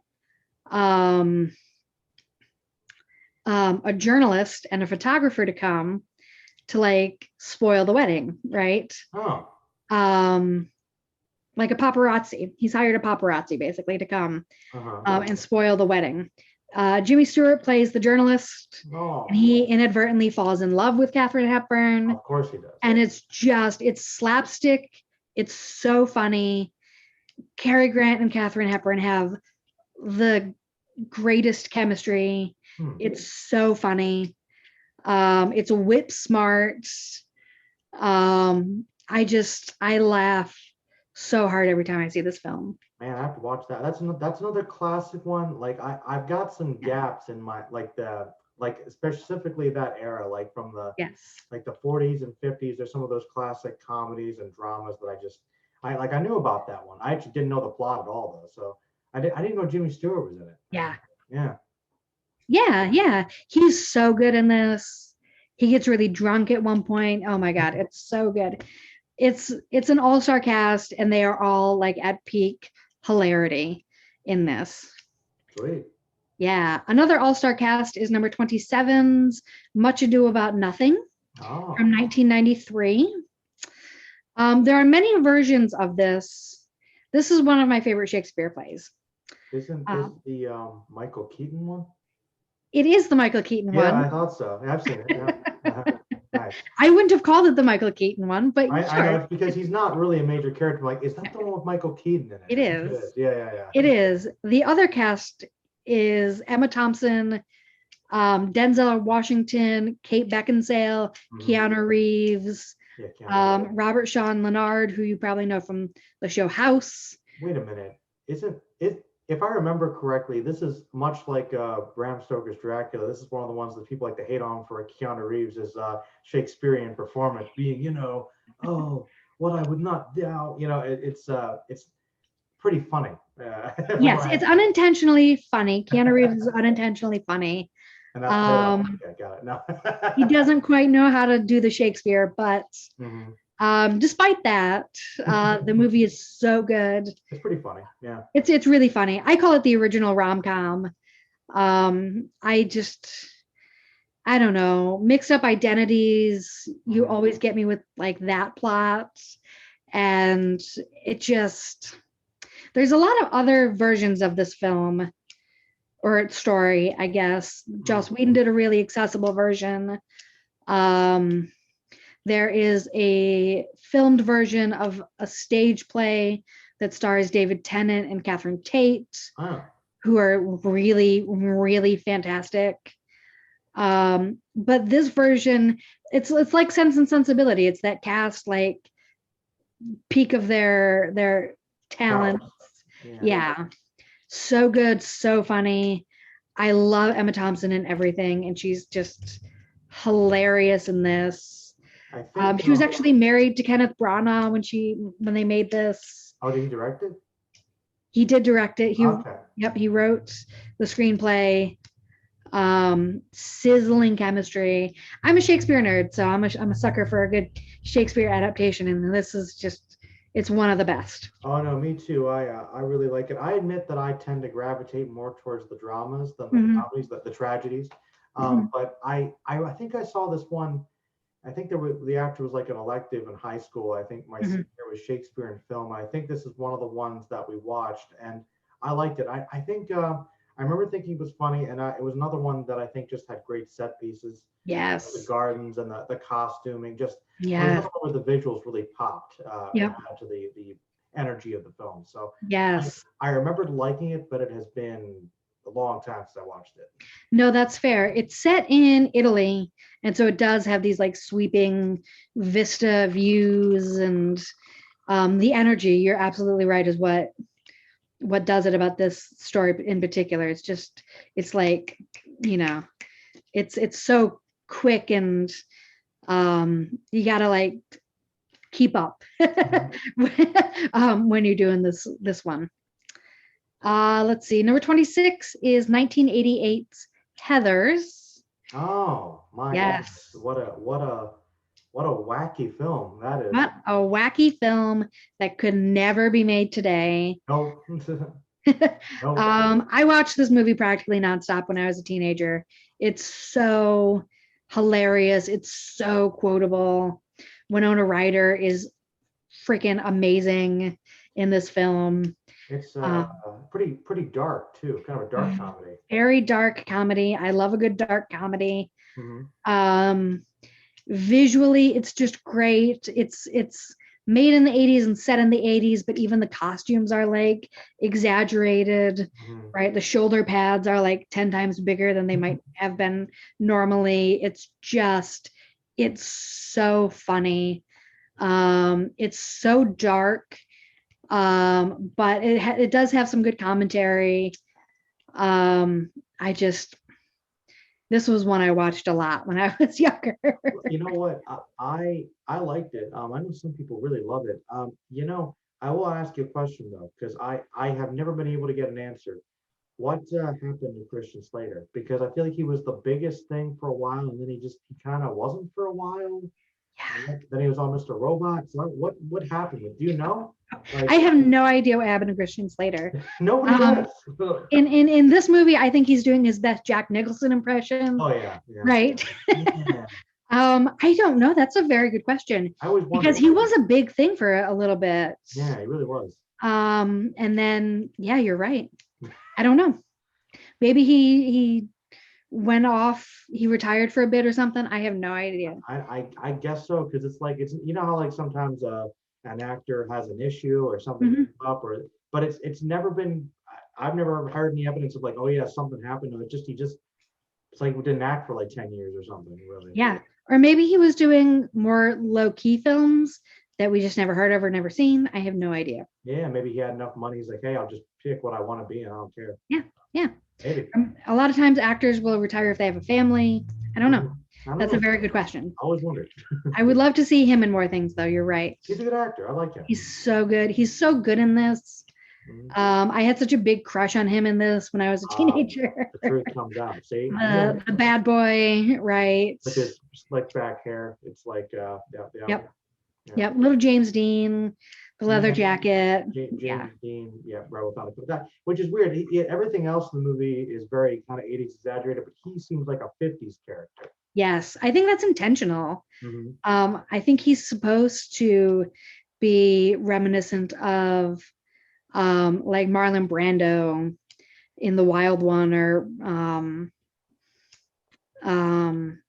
any of his 50s films, right? Streetcar. I feel like that's probably intentional now that you say that.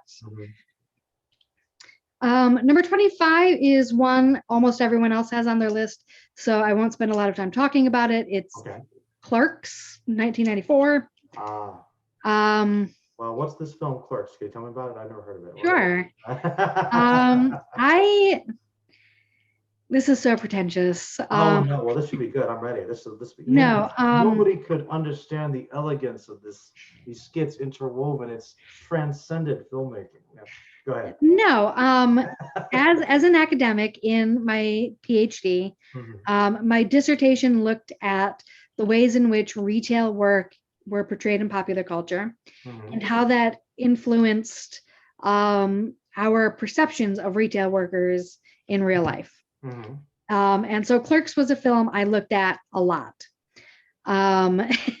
because it's entirely set in a quick stop, right? And I don't know, it's so accurate. I think it's so funny. The little bits about the customers asking the stupid questions. I don't know. I wrote about it a lot in my dissertation, so I watched it a lot. And that's why I put it on my list. All right.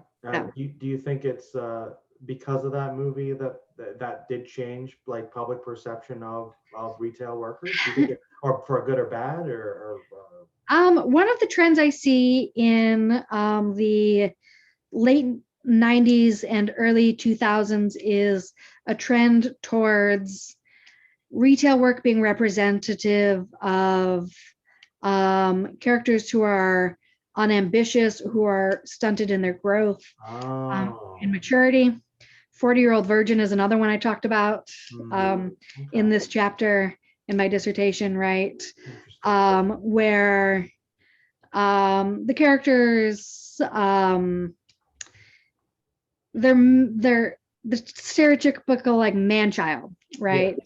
And the retail work is a symbol of that. 40-Year-Old Virgin is a great example because his job at the electronics store is placed next to the fact that he owns a bunch of like action figures and things, right? As a way to show that he is stunted in his maturity, right? Clerks is similar in that manner.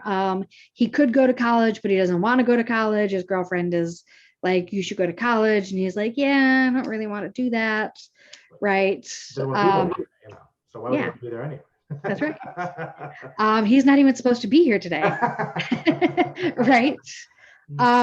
So that's a trend I saw in the 90s and the early 2000s with the retail setting in films, was that it's a symbol of immaturity in conjunction with other things. See, you said you weren't going to say much about it, but that's something new and interesting. That is something new and interesting. You're right. You're right. Like, give yourself some credit. That's pretty cool. You're right. Fair enough. Fair enough. I didn't want to just rehash whatever. You didn't. You literally did not. That was just never come up before. That's cool. Fair enough. That's because you asked me a good question. So I try. I really do try. Otherwise, I get it. Rose, like, I think we started Finding Nemo. Yeah, it's pretty. It's visual. I get it. It's yeah. done. I get it. Yes. Let's see. Number 24. Another Shakespeare, but this one's not a real Shakespeare. Rosencrantz and Guildenstern are dead. Oh, that's an interesting pick. Have you seen this one? Is that the one with Tim Roth?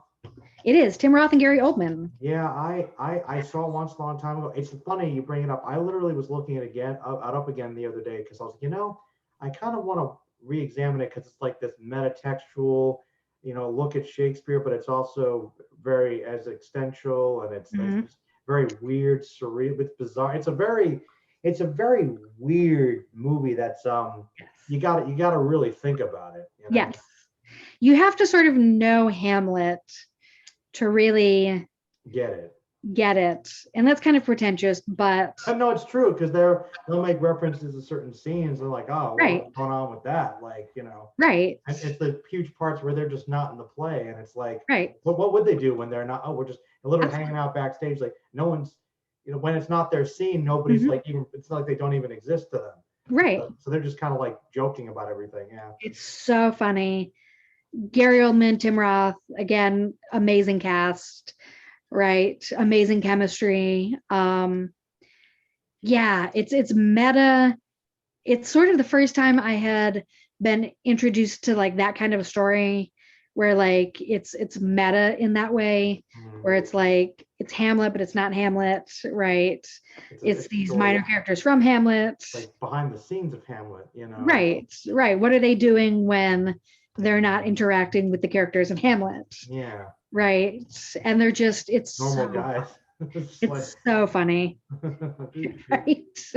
Right. Yeah. No, I need to. And they're like secretly smart, but they're not smart. Oh, it's so funny. And yeah, if I remember correctly, it's like they were in the film, like their part in the plot is it's just kind of a misunderstanding. Like they're kind of like put up off as villains, like they're gonna betray Hamlet, but they're like, wait, it was a complete like what? Yep. Like what's going on? We didn't. So it's just kind of an absurd sort of ending too. Yeah, and in Hamlet, they are like, oh my God, they betrayed Hamlet, right? Whatever. Yeah. But then we get their side of it and it's hilarious, right? Like, this is like this Hamlet. It's just it's just a big misunderstanding. And oh, it's so funny. I crack up every time I see that film. Good stuff. That's a cool pick. Very unique. That's good. Yeah. Yeah. I told you I think my list is going to be slightly different than most people's. Yeah, that's good. I like it. Yeah. Number 23 is another old film. 1949's Adam's Rib, starring Katharine Hepburn and Spencer Tracy. Yeah. Amazing chemistry. Of course, they're known for it. It's a whip smart commentary on the battle of the sexes, basically. Mm-hmm. Okay, the plot line is that Katharine Hepburn and Spencer Tracy are lawyers, and a woman caught her husband cheating and she shot him but did not kill him. Mm-hmm. Okay, and so Katharine Hepburn defends the woman and Spencer Tracy defends the husband. Mm-hmm. Right, and the argument is that they're going to make the woman out to be like hysterical and she wasn't in her right mind. Mm-hmm. And Katharine Hepburn is like, no, she knew what she was doing. She knew exactly what she was doing, but she shouldn't go to jail for it because it's his fault, right? And it's so funny, and it really is. It's a battle of the sexes plot. It's probably my favorite of that plot. Yeah. I remember that's another one we watched when we were going to the Oscars, and I liked Adam's Rib. I thought it was funny. I liked the legal stuff a lot. I thought it was had good legal drama components because I really liked those. Yep. And I once again, it's been years, so I don't remember all the details, but I remember really liking it. And you are definitely a Hepburn fan of Katharine. She's popped up a couple times. Yes. No Audrey yet, though. What about little Audrey? Not as big a fan of Audrey. She's good. Very I like different. Audrey, but I like Catherine a lot better. Yeah, I'm seeing Catherine popping up a lot, so that's good. Yeah, I'll tell you something really silly. It'll hopefully it won't deflate the love of the film, but every time I hear Adam's rib, I feel like Homer Simpson. No, that's fair. It has a very weird title to me. And I could, well, no, I know it makes sense though, because it's like biblical reference. So, oh, Yeah. the woman, we got to deal with the woman, her perspective. I get it. But for some reason, every time I think about it, like it's like a restaurant, Adam's Ribs. It has a very delicious sounding title. It does. No, I dig it. I dig it. And I love The Simpsons, so I'm not offended by that at all. No, but it's a good movie. I should watch it again. That was a good You should. And it has a lot of really great subtle details. We see Spencer Tracy doing a lot of things around the house that the woman might usually do. He's the one making dinner, for example. And Katharine Hepburn does a lot of things that traditionally the man might do. She drives the couple to work, right? So a lot of really great subtle details that sort of builds to this great, hilarious story. Just also a little detail. If I remember correctly, the judge in that movie is pretty good, right? Yeah. Got some good lines too. Yep. Yeah. It's a great all-around recommended film. Yes. Here we go. And Spinal Tap is number 22. Oh, okay. Spinal Tap. 1984, endlessly quotable. Yeah. Again, great soundtrack. I mean, favorite quote? I know this is everyone's favorite quote, but it goes to 11. Yeah, 11. It goes to 11. But couldn't you just make 10 the loudest? Yeah, but this one goes to 11. It goes up to 11. I think my favorite bit, there's a couple of the bits like when they're trying to market their stuff, like the one album where it's just black. We want to be blacker than it's literally just black. That's pretty funny. And the planning the model, but then it's not to scale, it's just a little. Yes. That's pretty great. That's my favorite moment in the film is when the Stonehenge is coming down and they're expecting it to be huge and it's tiny and the little dwarves are running around it and it's too funny. That movie has so many hilarious bits. Well, the bass player getting locked in the stage prop. They can't find their way to the stage. the exploding drummers. All the drummers explode, yeah. I mean, it's so funny. Every second of that movie is a joke and it's so funny. You know, another thing, and once again, I have to watch Spinal Tap again because it has been a long time. And I obviously appreciate the heavy metal. Yes. Riffs, but also it's kind of commentary on band drama and all that goes in there. The thing about that movie, though, I think also, and maybe this is the way with the Mighty Wind too, is that even though it's obviously making fun of all that stuff, it's because it knows it and it loves it so much, and it's got and the tension, like the drama between the bandmates when they're about to break up, it does feel very real. Like, oh wow, and it's like, and you know, I was so young that I watched it that I might not have thought, because it's very well done, documentary style. I don't think I picked up that it was a mockumentary initially, because I was like, because that guerrilla style on the camcorder was just, especially for an older movie at the time, really threw me. Yeah. So I think it's very revolutionary. Like, as ridiculous as it was, it's also like a lot of it's believable enough that it could happen. Like it's a great line between the absurdity and I feel like that stuff like that kind of has happened some of it, really. I've heard I think it was Alice Cooper who said he loves the movie, but he can't watch it because it's so cringy, because it's so realistic. Oh. It's so authentic. Wow. And he was like, I love the movie, but I can't watch it because it's so real. Wow. That's great. So, to your point, yeah, I think you're right. I love the songs too. They're just so absurd and like so right on for like 80s hair metal, glam metal, like, because they're just it's everything's operatic, but they're just putting all these fantastical lyrics that don't make any sense. Like, what? Right? Oh, it's so good, and they all play their own instruments, so that's great too. Yeah, they're real musicians behind it, so they're that's also good. It's so that's another one I saw as a kid. You know, I saw these inappropriate R-rated comedies as a kid, and I love that one so much. It's so quotable. it's got a lot of stars in it too. Billy Crystal makes an appearance. I think Fran Drescher is in it for a second. Yeah, it's so good. I love that one. Let's see. Number 21 is Sunset Boulevard from 1950. The first time I saw this, I thought it was supposed to be like a melodrama, and it's surprisingly hilarious. Well, maybe not hilarious, but it's surprisingly funny. And it's such a great commentary on the way we treat women in Hollywood that still holds up, right? The woman in that film is supposed to be like in her 50s, which is surprising because I didn't know that until probably last year. I always thought the woman in that film was supposed to be like in her 70s. Right? Because she's like discarded by Hollywood. Yeah, we can't do anything with her now. She's past 50. That's right. Yeah. And I don't know. It's so good. It's dramatic. It's funny. The cast is great. I love a good Billy Wilder film. He's the director. I don't know. The issues are still relevant.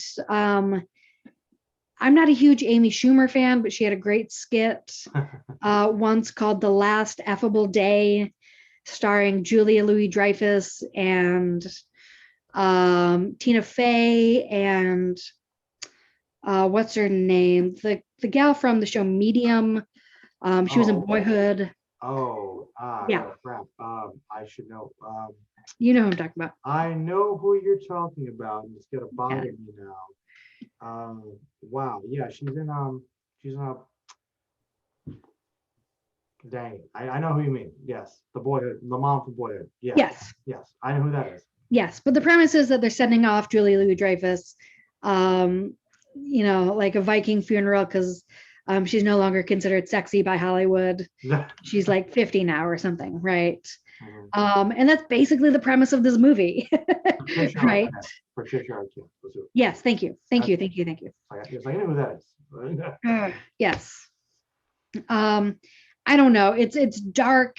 It's kind of a noir, but it's also funny. It's weird. It's so weird. That's another one that's on my list. Apparently that's one of David Lynch's favorite movies. So okay, I can definitely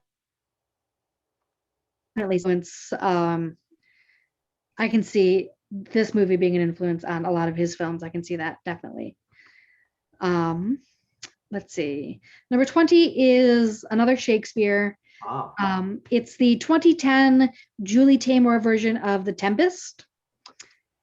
Is that a really visually weird movie? It is, and that's why it's so amazing. Because I feel like I watched that in college. I want to say I watched that one, but it's kind of like Titus. You ever see Titus? Yes. It's the same director. That's why. Well, now it really makes sense. I'm like, yeah, that's another one of those more abstract avant-garde. Yes. The colors in The Tempest are amazing. Great cast. They swap the gender of the main character. This is the one with Helen Mirren. And playing the main role of Prospera. The original text is Prospero. And it really... The wizard. Yes. It really changes the dynamic of the relationships in the film, in the story, in a way that blew my mind. It was so good and such an amazing choice. I like it. Yeah, that's cool. Yeah. It's another weird one. I guess I like weird movies. I don't know. I can relate. That's a very dreamlike qualities. It's very, but the thing is, for that type of movie, that play, it makes sense because that's one of Shakespeare's more fantastical stories anyway. Yes. It's one of my favorite Shakespeare plays. It's a good one. Yeah, it's so good.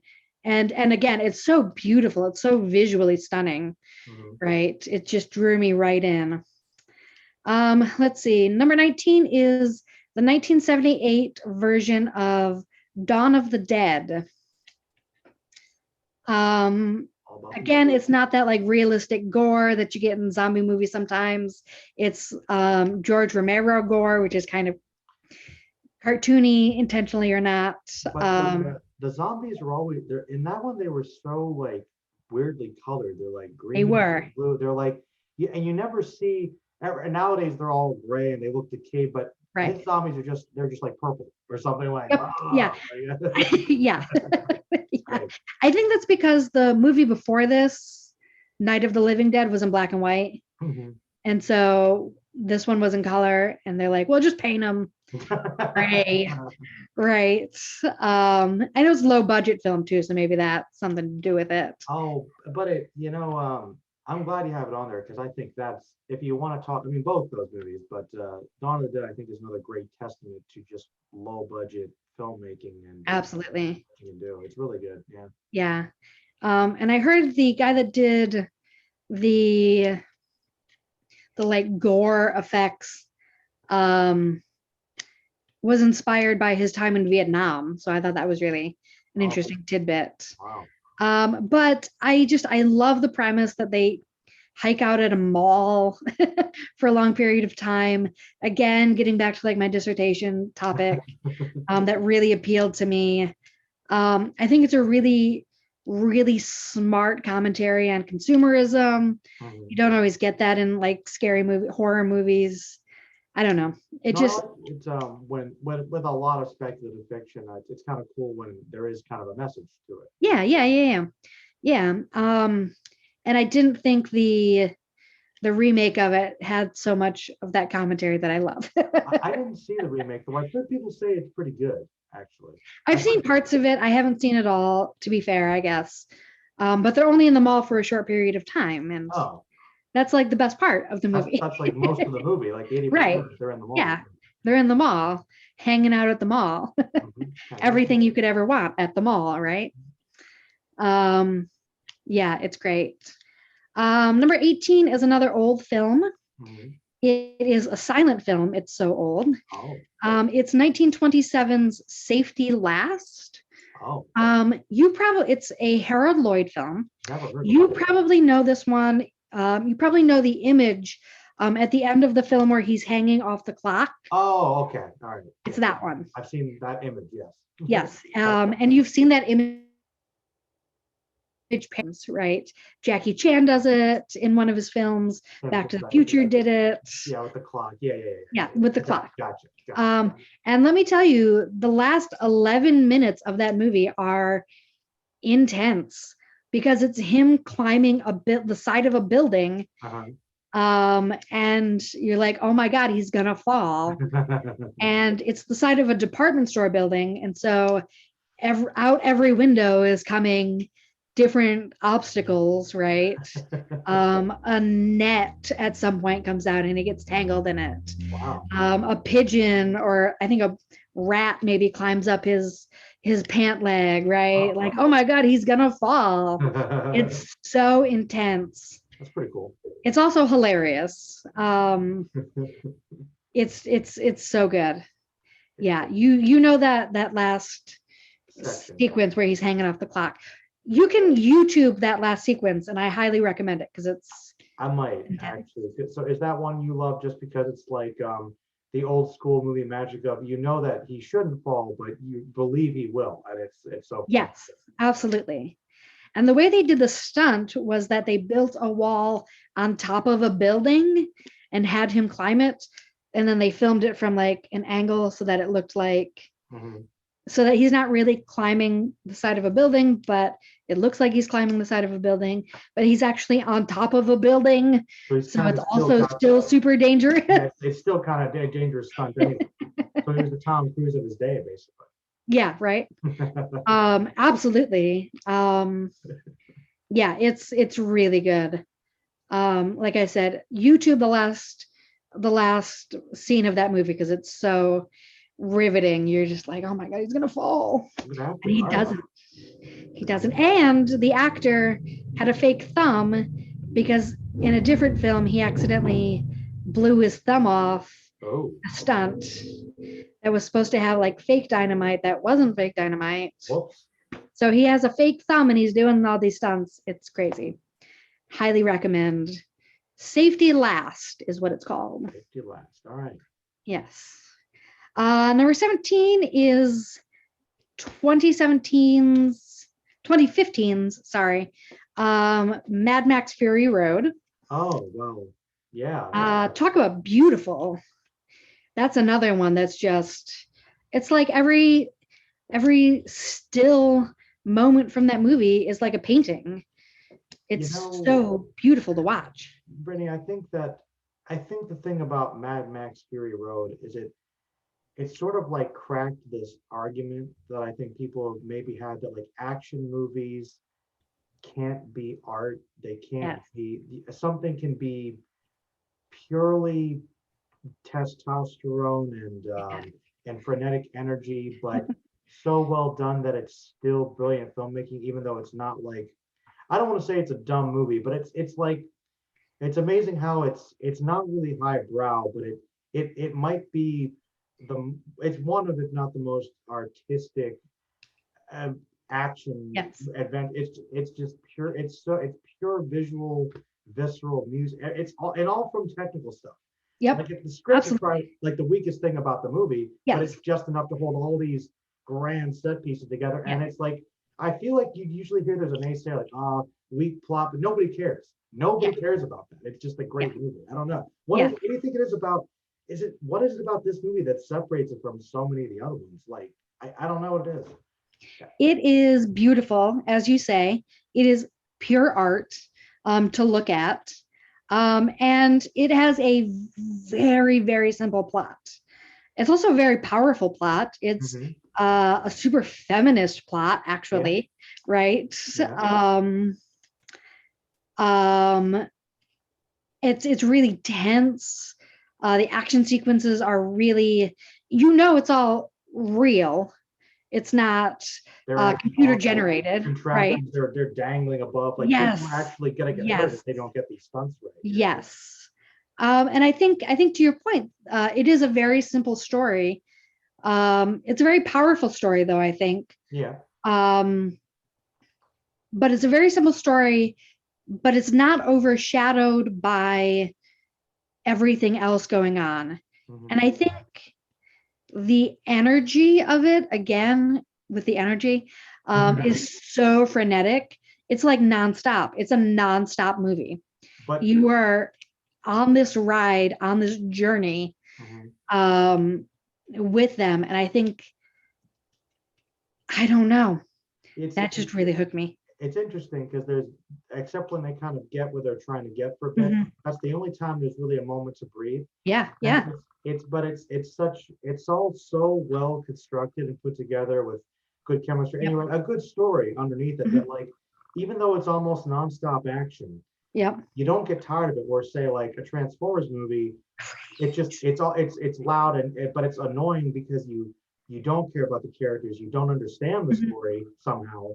So it's like it's well written too in its own way. So it's like, it proves you can have a high-paced action movie and still have it be very good.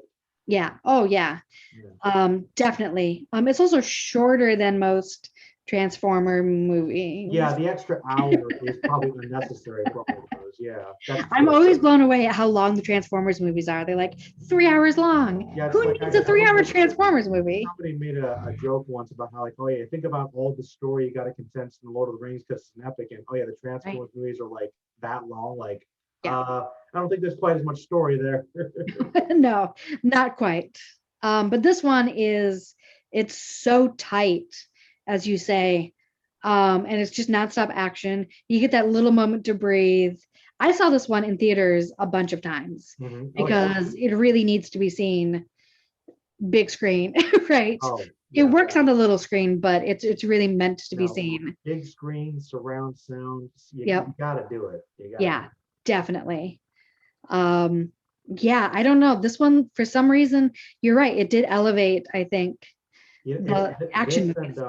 And the John Wick movies, I think. Yep. They're also like, that's just action but as an art. It's beautiful. Yes. Yes. Having not seen the John Wick movies, I do know that about them. I have heard Peter and other people talk about them that way. If you ever get the chance to watch them, like there's this set piece in the second John Wick movie where they're fighting in like a museum full of the glass exhibit. And that a visual alone was just wow. Yeah. That's awesome. Let's see, where are we? Number 16 is Almost Famous from the year 2000. When I was a teenager, my dream job was to be a music journalist. Okay. All right. And so this was like a fantasy for me. Okay. Right. Gotcha. Almost. It's a really good coming of age story just on its own merits. I think the acting is really solid. You get snippets of like real famous people. It's my favorite by far Philip Seymour Hoffman performance. Oh. Right. He's so freaking good in this. I don't know. It was my teenage fantasy to, be a music journalist like this. So and I feel like there must be a lot of people that maybe kind of really connected with that specific sort of desire, especially maybe for that time. Like I find that stuff interesting. I admit I thought this movie was good, but some people love it, and I guess it was because I didn't quite. Another thing too, not to pick on it, but I always thought that Kate Hudson was kind of the weak link in the movie. Yeah, she was like a new actor, so I think she's just unseasoned. Okay. This movie makes me watch almost anything Billy Crudup is in because I think he's so good, and he's an underused talent. But mostly this is on my list because I loved it as a teenager because I was like, oh my God, I want to do this. I get it. You're like, this is like the dream right here. I want to do this. Roll around with the band and just chronicle their adventures. Absolutely. I thought that would be so cool. It would be. Yeah. Let's see. Number 15 is Monty Python and the Holy Grail. Oh, okay. Oh, classic. Yeah. Again, this is a movie I watched as a kid a lot. I know this movie backwards and forwards.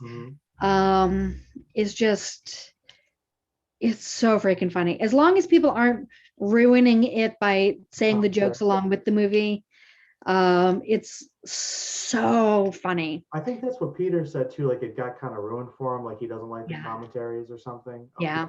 But to be fair though, isn't that kind of the nature of the film? Like everybody, that's one of those classic things in high school. Like a bunch of the geeky people are like, hey, he's quoting it to each other. That's literally that's the legacy of the movie. Is like, oh, like make you watch it together, and I don't know. Do you think it is a movie that is best watched alone without people? Not alone.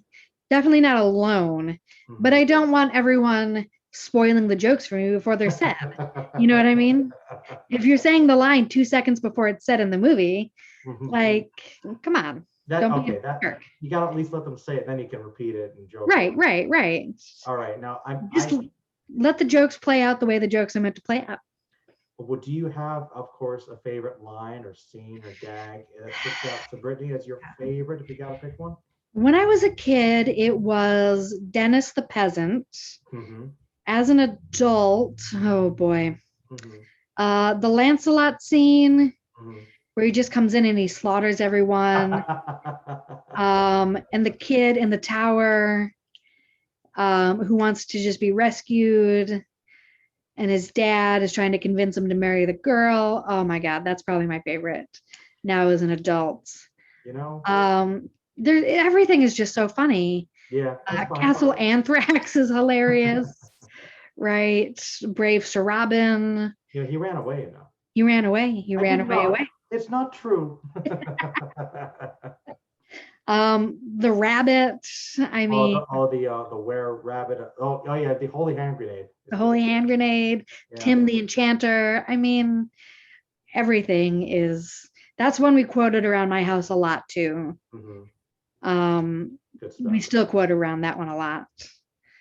A shrubbery. A shrubbery gets another shrubbery. You like the political allegory of like about King Arthur like being king just because he pulls a sword. Yes. A lady from the water gives him like, well, what power does she have? What it's like. That whole Didn't vote for you. You don't vote for king. Yes, that was definitely pretty good stuff. yes, that's so funny. Mhm. Everything. Python are the ultimate at doing the highbrow and the lowbrow comedy together. It's highbrow comedy with stuff like Dennis the Peasant, who, I didn't vote for you, kind of stuff. Right. But then also just really silly, dumb, really silly, absurd, a killer rabbit, right? Like killer rabbit. And that's also the cool thing, is because it's another thing that makes it great, is that little kids will just think it's funny because of all the wacky stuff happening. Right. You can think about the jokes, like, oh, there's a lot of really smart stuff in here. Oh yeah. Yeah, it's such a great movie. I mean, I don't know anyone who doesn't like that movie. Yeah, it's hard to dislike, I think. Yeah. Let's see. Number 14 is 9 to 5 from 1980. What? What's that? You know what? Nope. Okay. It is Lily Tomlin, Jane Fonda, and Dolly Parton. Okay. And they all work in an office. And Lily Tomlin has been passed over for promotions because she's a woman. Dolly Parton is like the sexy secretary who naturally doesn't want to be the sexy secretary. She just likes to dress in a certain way. She doesn't want to be hit on all the time, right?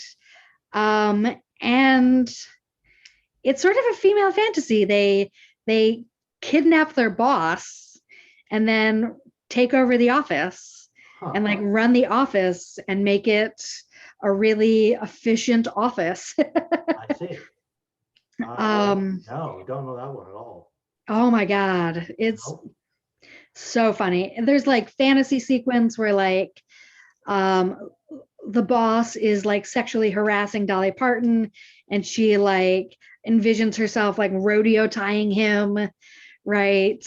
Oh, it's so funny. Wow. I'm surprised you've never heard of this one. I've literally never heard of it. Wow. Check it out. Okay, I guess. I know they made a Broadway musical of it a couple years ago. I don't know if that's any good or not, but Never know. Jane Fonda, Lily Tomlin, and Dolly Parton, man, can't go wrong. Sounds good. Yeah. It's really sounds funny. Yes, it's very funny. Highly recommend. All right. Let's see. Number 13 is Dirty Dancing. This is a movie my grandma loved. And when she died when I was a kid, she we got a bunch of her movies, I guess. So we got this on VHS and I just watched it a bunch because I don't know. It's got sexy Patrick Swayze in it, whatever. Yeah. And you like it as a kid on certain levels, but then I watched it as an adult recently. And I was like, holy crap, this is a really great commentary on social class. Have you ever seen this one? Is this one? I can confess that I never actively sought out Dirty That's Dancing. okay. That's okay. Mostly because I'll admit, as a younger person, it didn't seem like it appealed to me. But I've heard it's good. I've heard it's actually considered to be one of the better Patrick Swayze movies. It's like one of his big movies, right? Yeah, it's one of his big movies. It gets really dark at times. The premise is that the main character falls in love with Patrick Swayze, who's the dance teacher at the summer camp for adults, right? In the 1960s. Because his real partner had a sketchy abortion. Oh, wow. She can't dance right now. So okay. It's a really, really great commentary on social class. It's super, super cheesy. Yeah, I thought it was supposed to be a pretty light, goofy kind of movie. I would say light and goofy. It's very cheesy. Okay. It's very like rom-com-y. Well, isn't it? Wait a minute. I always got the impression it was kind of John Hughes-esque, actually. No, I don't think so at all. Really? No, I don't think so. Okay. Not in my opinion. Maybe in some other people's opinion, but I don't know. Maybe it's just because it seemed like a big '80s romance. I think it's just the '80s. Flair. Yeah. Yeah. Flair. Yes. Yeah, I guess I might have to watch Dirty Dancing at some point. You should watch Dirty Dancing. All right.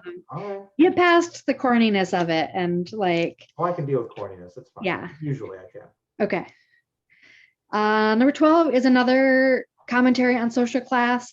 It is The Full Monty, 1997. Also highly recommend if you haven't seen it. I've seen it, but I don't remember it very well. So funny. Again, just little great moments. They're like learning to strip dance, and then they're at the bank and they hear the song playing and they like sort of inadvertently start doing the dance in line. I mean, it's so funny. It's such a great take on sounds really pretentious, on deindustrialization, right? What happens when factories start closing in your small town that relied on these factories, right? Mm-hmm. The workers on those factories have nowhere to go and no way to earn money. Well, that's not pretentious. That's just a legitimate problem that people face. You're right. Like we do this one job and you don't need us anymore. What do we do? How do we? Right. Yeah. Big problem. Yeah. I'm an unskilled worker. What do I do? Right. Strip. But it's just so hilarious at the same time. Mm-hmm. Right. They're learning to strip dance and they're just like normal looking guys. And it's just another Tim Roth one. I think so. Yeah, I believe he's the main. Star, is he? He is. Oh wow! I not recognize him then. He's so good. I think it's Tim Roth. Because I haven't seen it. I think I saw it a long time ago, and I don't know if I saw the whole thing. But how many are there? Like 4 guys, 3 guys, 4 guys? Or more than that. It is, I think 5 guys. Okay. It's the fat guy from A Knight's Tale, if you've seen that. Yeah, I remember him specifically. Yeah. Yeah. I like that guy. Yeah. I'm making sure that it's it's Robert Carlyle. Okay. Sorry. I was like, I didn't think it was Tim Roth. I thought it was Tim Roth for a second. Right. They kind of look the same. Sure. Or similar. They have that like weaselly face.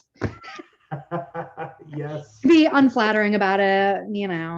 The pointed nose. I got you. Yes. Yeah. Let's see. Number 11 is Aladdin, the 1992 cartoon. Not the remake, huh? Not the remake. I didn't like the remake very much. It was okay, but that's okay. This movie I saw in theaters like 4 or 5 times with my dad because he loved it so much. Oh. I loved it so much. It was really awesome. When I was that age, I had really long hair down to my butt. Mm-hmm. So I got to pretend like I was Princess Jasmine, right? Nice. I saw it so many times in theaters with my dad. It's still quotable, right? Well, you know, Robin Williams, just his ability to kind of freestyle everything, improv. Yeah. To think that most of that was just stuff he made up. It's like, isn't that great? It adds to the wonder of the genie because it would make sense that he could know pop culture references from 1,000 years from now. Because why not? Right. As an adult, I get so many more of the pop culture references. Yeah, actually, all the old movie references. Right. And though, it's kind of cool though because I think Jasmine's a pretty good feminist icon for princesses because she doesn't want to do what her dad tells. Doesn't want to just marry anybody. Like that's right. Yeah. Do her own thing. Yeah. I think so too. I think she's an underrated princess of the Disney princesses. She is I always like Jasmine. She's very no nonsense. Yeah, definitely. Yeah. And she has a pet tiger. Like that's pretty badass. Like ride the tiger into battle. Badass, right? Definitely. What's his name? Do you remember? Raja. Very good. Very good. Raja. And Jafar is one of my favorite Disney villains because he throws out all the puns, and I love a good pun. Yeah. That's one of the things I missed in the remake. How evil would you rank Jafar in terms of Disney villains? Pretty evil. He's pretty up there, right? Pretty up there. Where were we? Oh, yeah. Let's see. Abject humiliation. Right? He wants to be the most powerful being in the universe. I'll tell you my favorite part, though. He is one of my favorites because remember, obviously, you have the Prince Ali song. I love that his villain song is just a reprise of that one. Yeah. So Prince Ali turns out to be merely Aladdin. Yep. On, need I go on? Take it from me. He's just completely ripping into him the whole time. Yep. Yeah. I would say he's one of the more evil on the spectrum, because he wants to be the most powerful being in the universe. He puts Jasmine in the hourglass with the sand, right? Like, yeah, music is on par, is great. Like you were saying, very colorful. Yes, very colorful, very wordy, in the best way. It's a solid one. I really like Aladdin.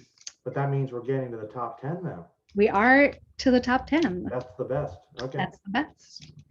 Romeo and Michelle's high school reunion from 1997. What?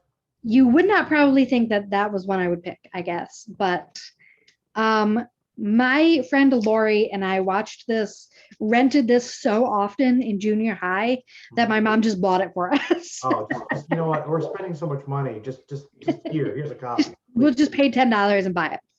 Yes. And I think it's got a surprisingly good story. Yeah. Surprising amount of heart.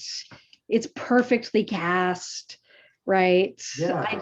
It's surprisingly, it's got layers. It does, much like Shrek, it has layers. Yes. That's right.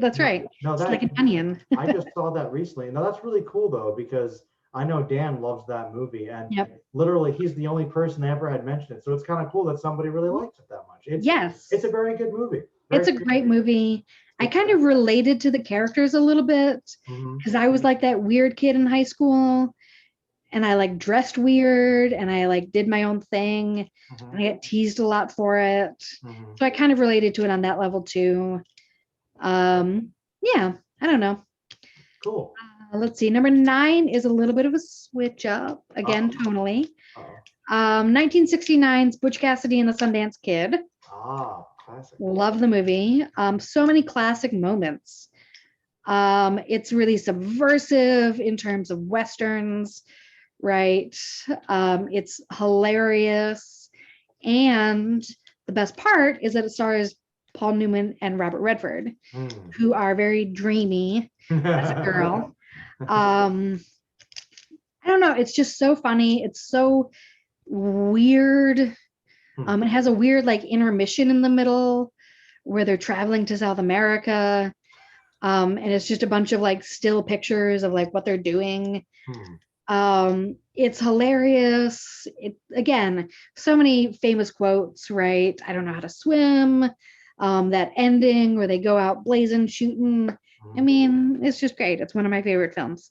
I watch probably I watch it every year. Oh wow. Well then that hits it then. That's amazing. Number 8 is Planet of the Apes, 1968. Number 8. I thought it was much lower. I thought you were going to kick it off the list because I remember when you sent the 40, I thought it was lower, but wow. No, I bumped it up. Wow. Seeing in the theater probably helped, I bet. It was great. I'd never seen the sequels in the theater. I saw the original in the theater. Oh, nice. Once, because they did a Fathom event. Okay. At one point. AMC used to air them back to back when I was a kid, and I used to watch them all, and it's really smart. It's fantastical, but I don't know, it's really smart and clever. The commentary is excellent throughout all of the films, but especially in the first one, right? The acting is really powerful. The makeup is like phenomenal. What's not to like about this film? The ending, everyone knows the ending, but it's hilarious, or it's amazing. It's hilarious. I was about to say hilarious. I realized my mistake. Well, it's darkly hilarious, I guess. Yes, there you go. There you go. Maybe I'm thinking of the Simpsons parody, right? That's probably more what it is, yeah. Dr. Zayas again. Dr. Zayas, do. It's a good one. I'm happy you like that one so much. That's a really good film. It really is. And the fact that they were able to sell all those performances in those outfits and make it is amazing, isn't it? Yeah. All that heavy makeup and stuff, I can't imagine, but so good, every single one of them. I agree. Yeah. And it leaves you thinking, which I like. Yeah, no, it's a very smart. It's basically like we said. It's kind of an extended, Twilight Zone or Outer Yeah, Limits yeah, yeah, because of Rod Serling, and which I never thought yeah, about, but it made perfect sense. yeah. Perfect sense. Let's see. Number 7 is one Peter teases me for a lot. Teases me for all the time. Is Yeah. You've Got Mail, 1998. What? Do you not like You've Got Mail? Well, it's all right. I confess I haven't seen it, but I've heard that movie made fun of so much. All right. It's that Meg Ryan, one of her many romances? Yes, it's Okay. Meg Ryan and Tom Hanks. All right. Well, look. Here's the thing. All right. I'm sure it's fine, but I'll tell you something, and maybe you can give me some insight. Sleepless in Seattle, I heard for a long time, was one of the best romances. I watched it and thought it was one of the most bland, boring movies I've ever seen. Hate Sleepless in Seattle. I don't get any. I'm like, I really don't get it at all. I'm like, eh. So I always assumed this was just kind of like them reuniting. No. No, Sleepless in Seattle is super creepy as a premise, and I hate that she breaks up with Bill Pullman for like no good reason. Bill Pullman, see, Bill Pullman again. People Bill do Pullman. like Bill Pullman. Yeah. That's right. This one, the characters are more developed, I think. We get, I think they're more well-rounded in this one. Okay. We get their relationships with other people a lot more. Both Tom Hanks and Meg Ryan start the film dating other people, and then they break up with them for totally realistic reasons. Okay. Right. And it makes sense they would break up with these people. It's funny. It's super, super dated. But if you can get past the like 90s AOL-ness of it. Yeah, I thought that might make it maybe not hold up quite as well. Like, oh, the internet's cool and they might not quite know how it works or something. You've got mail. Like You've got mail. Yeah, some kids today might not even understand that reference. Probably not. Yeah. Oh my God. Email isn't that anymore, right? Right. Dave Chappelle has a minor role in it. So there you go. No, it has a lot of heart. It's again it's a surprisingly realistic take on the big box craze of the 90s, right? Where the big box stores were coming in and putting small businesses out of business. I'm going to spoil it for you.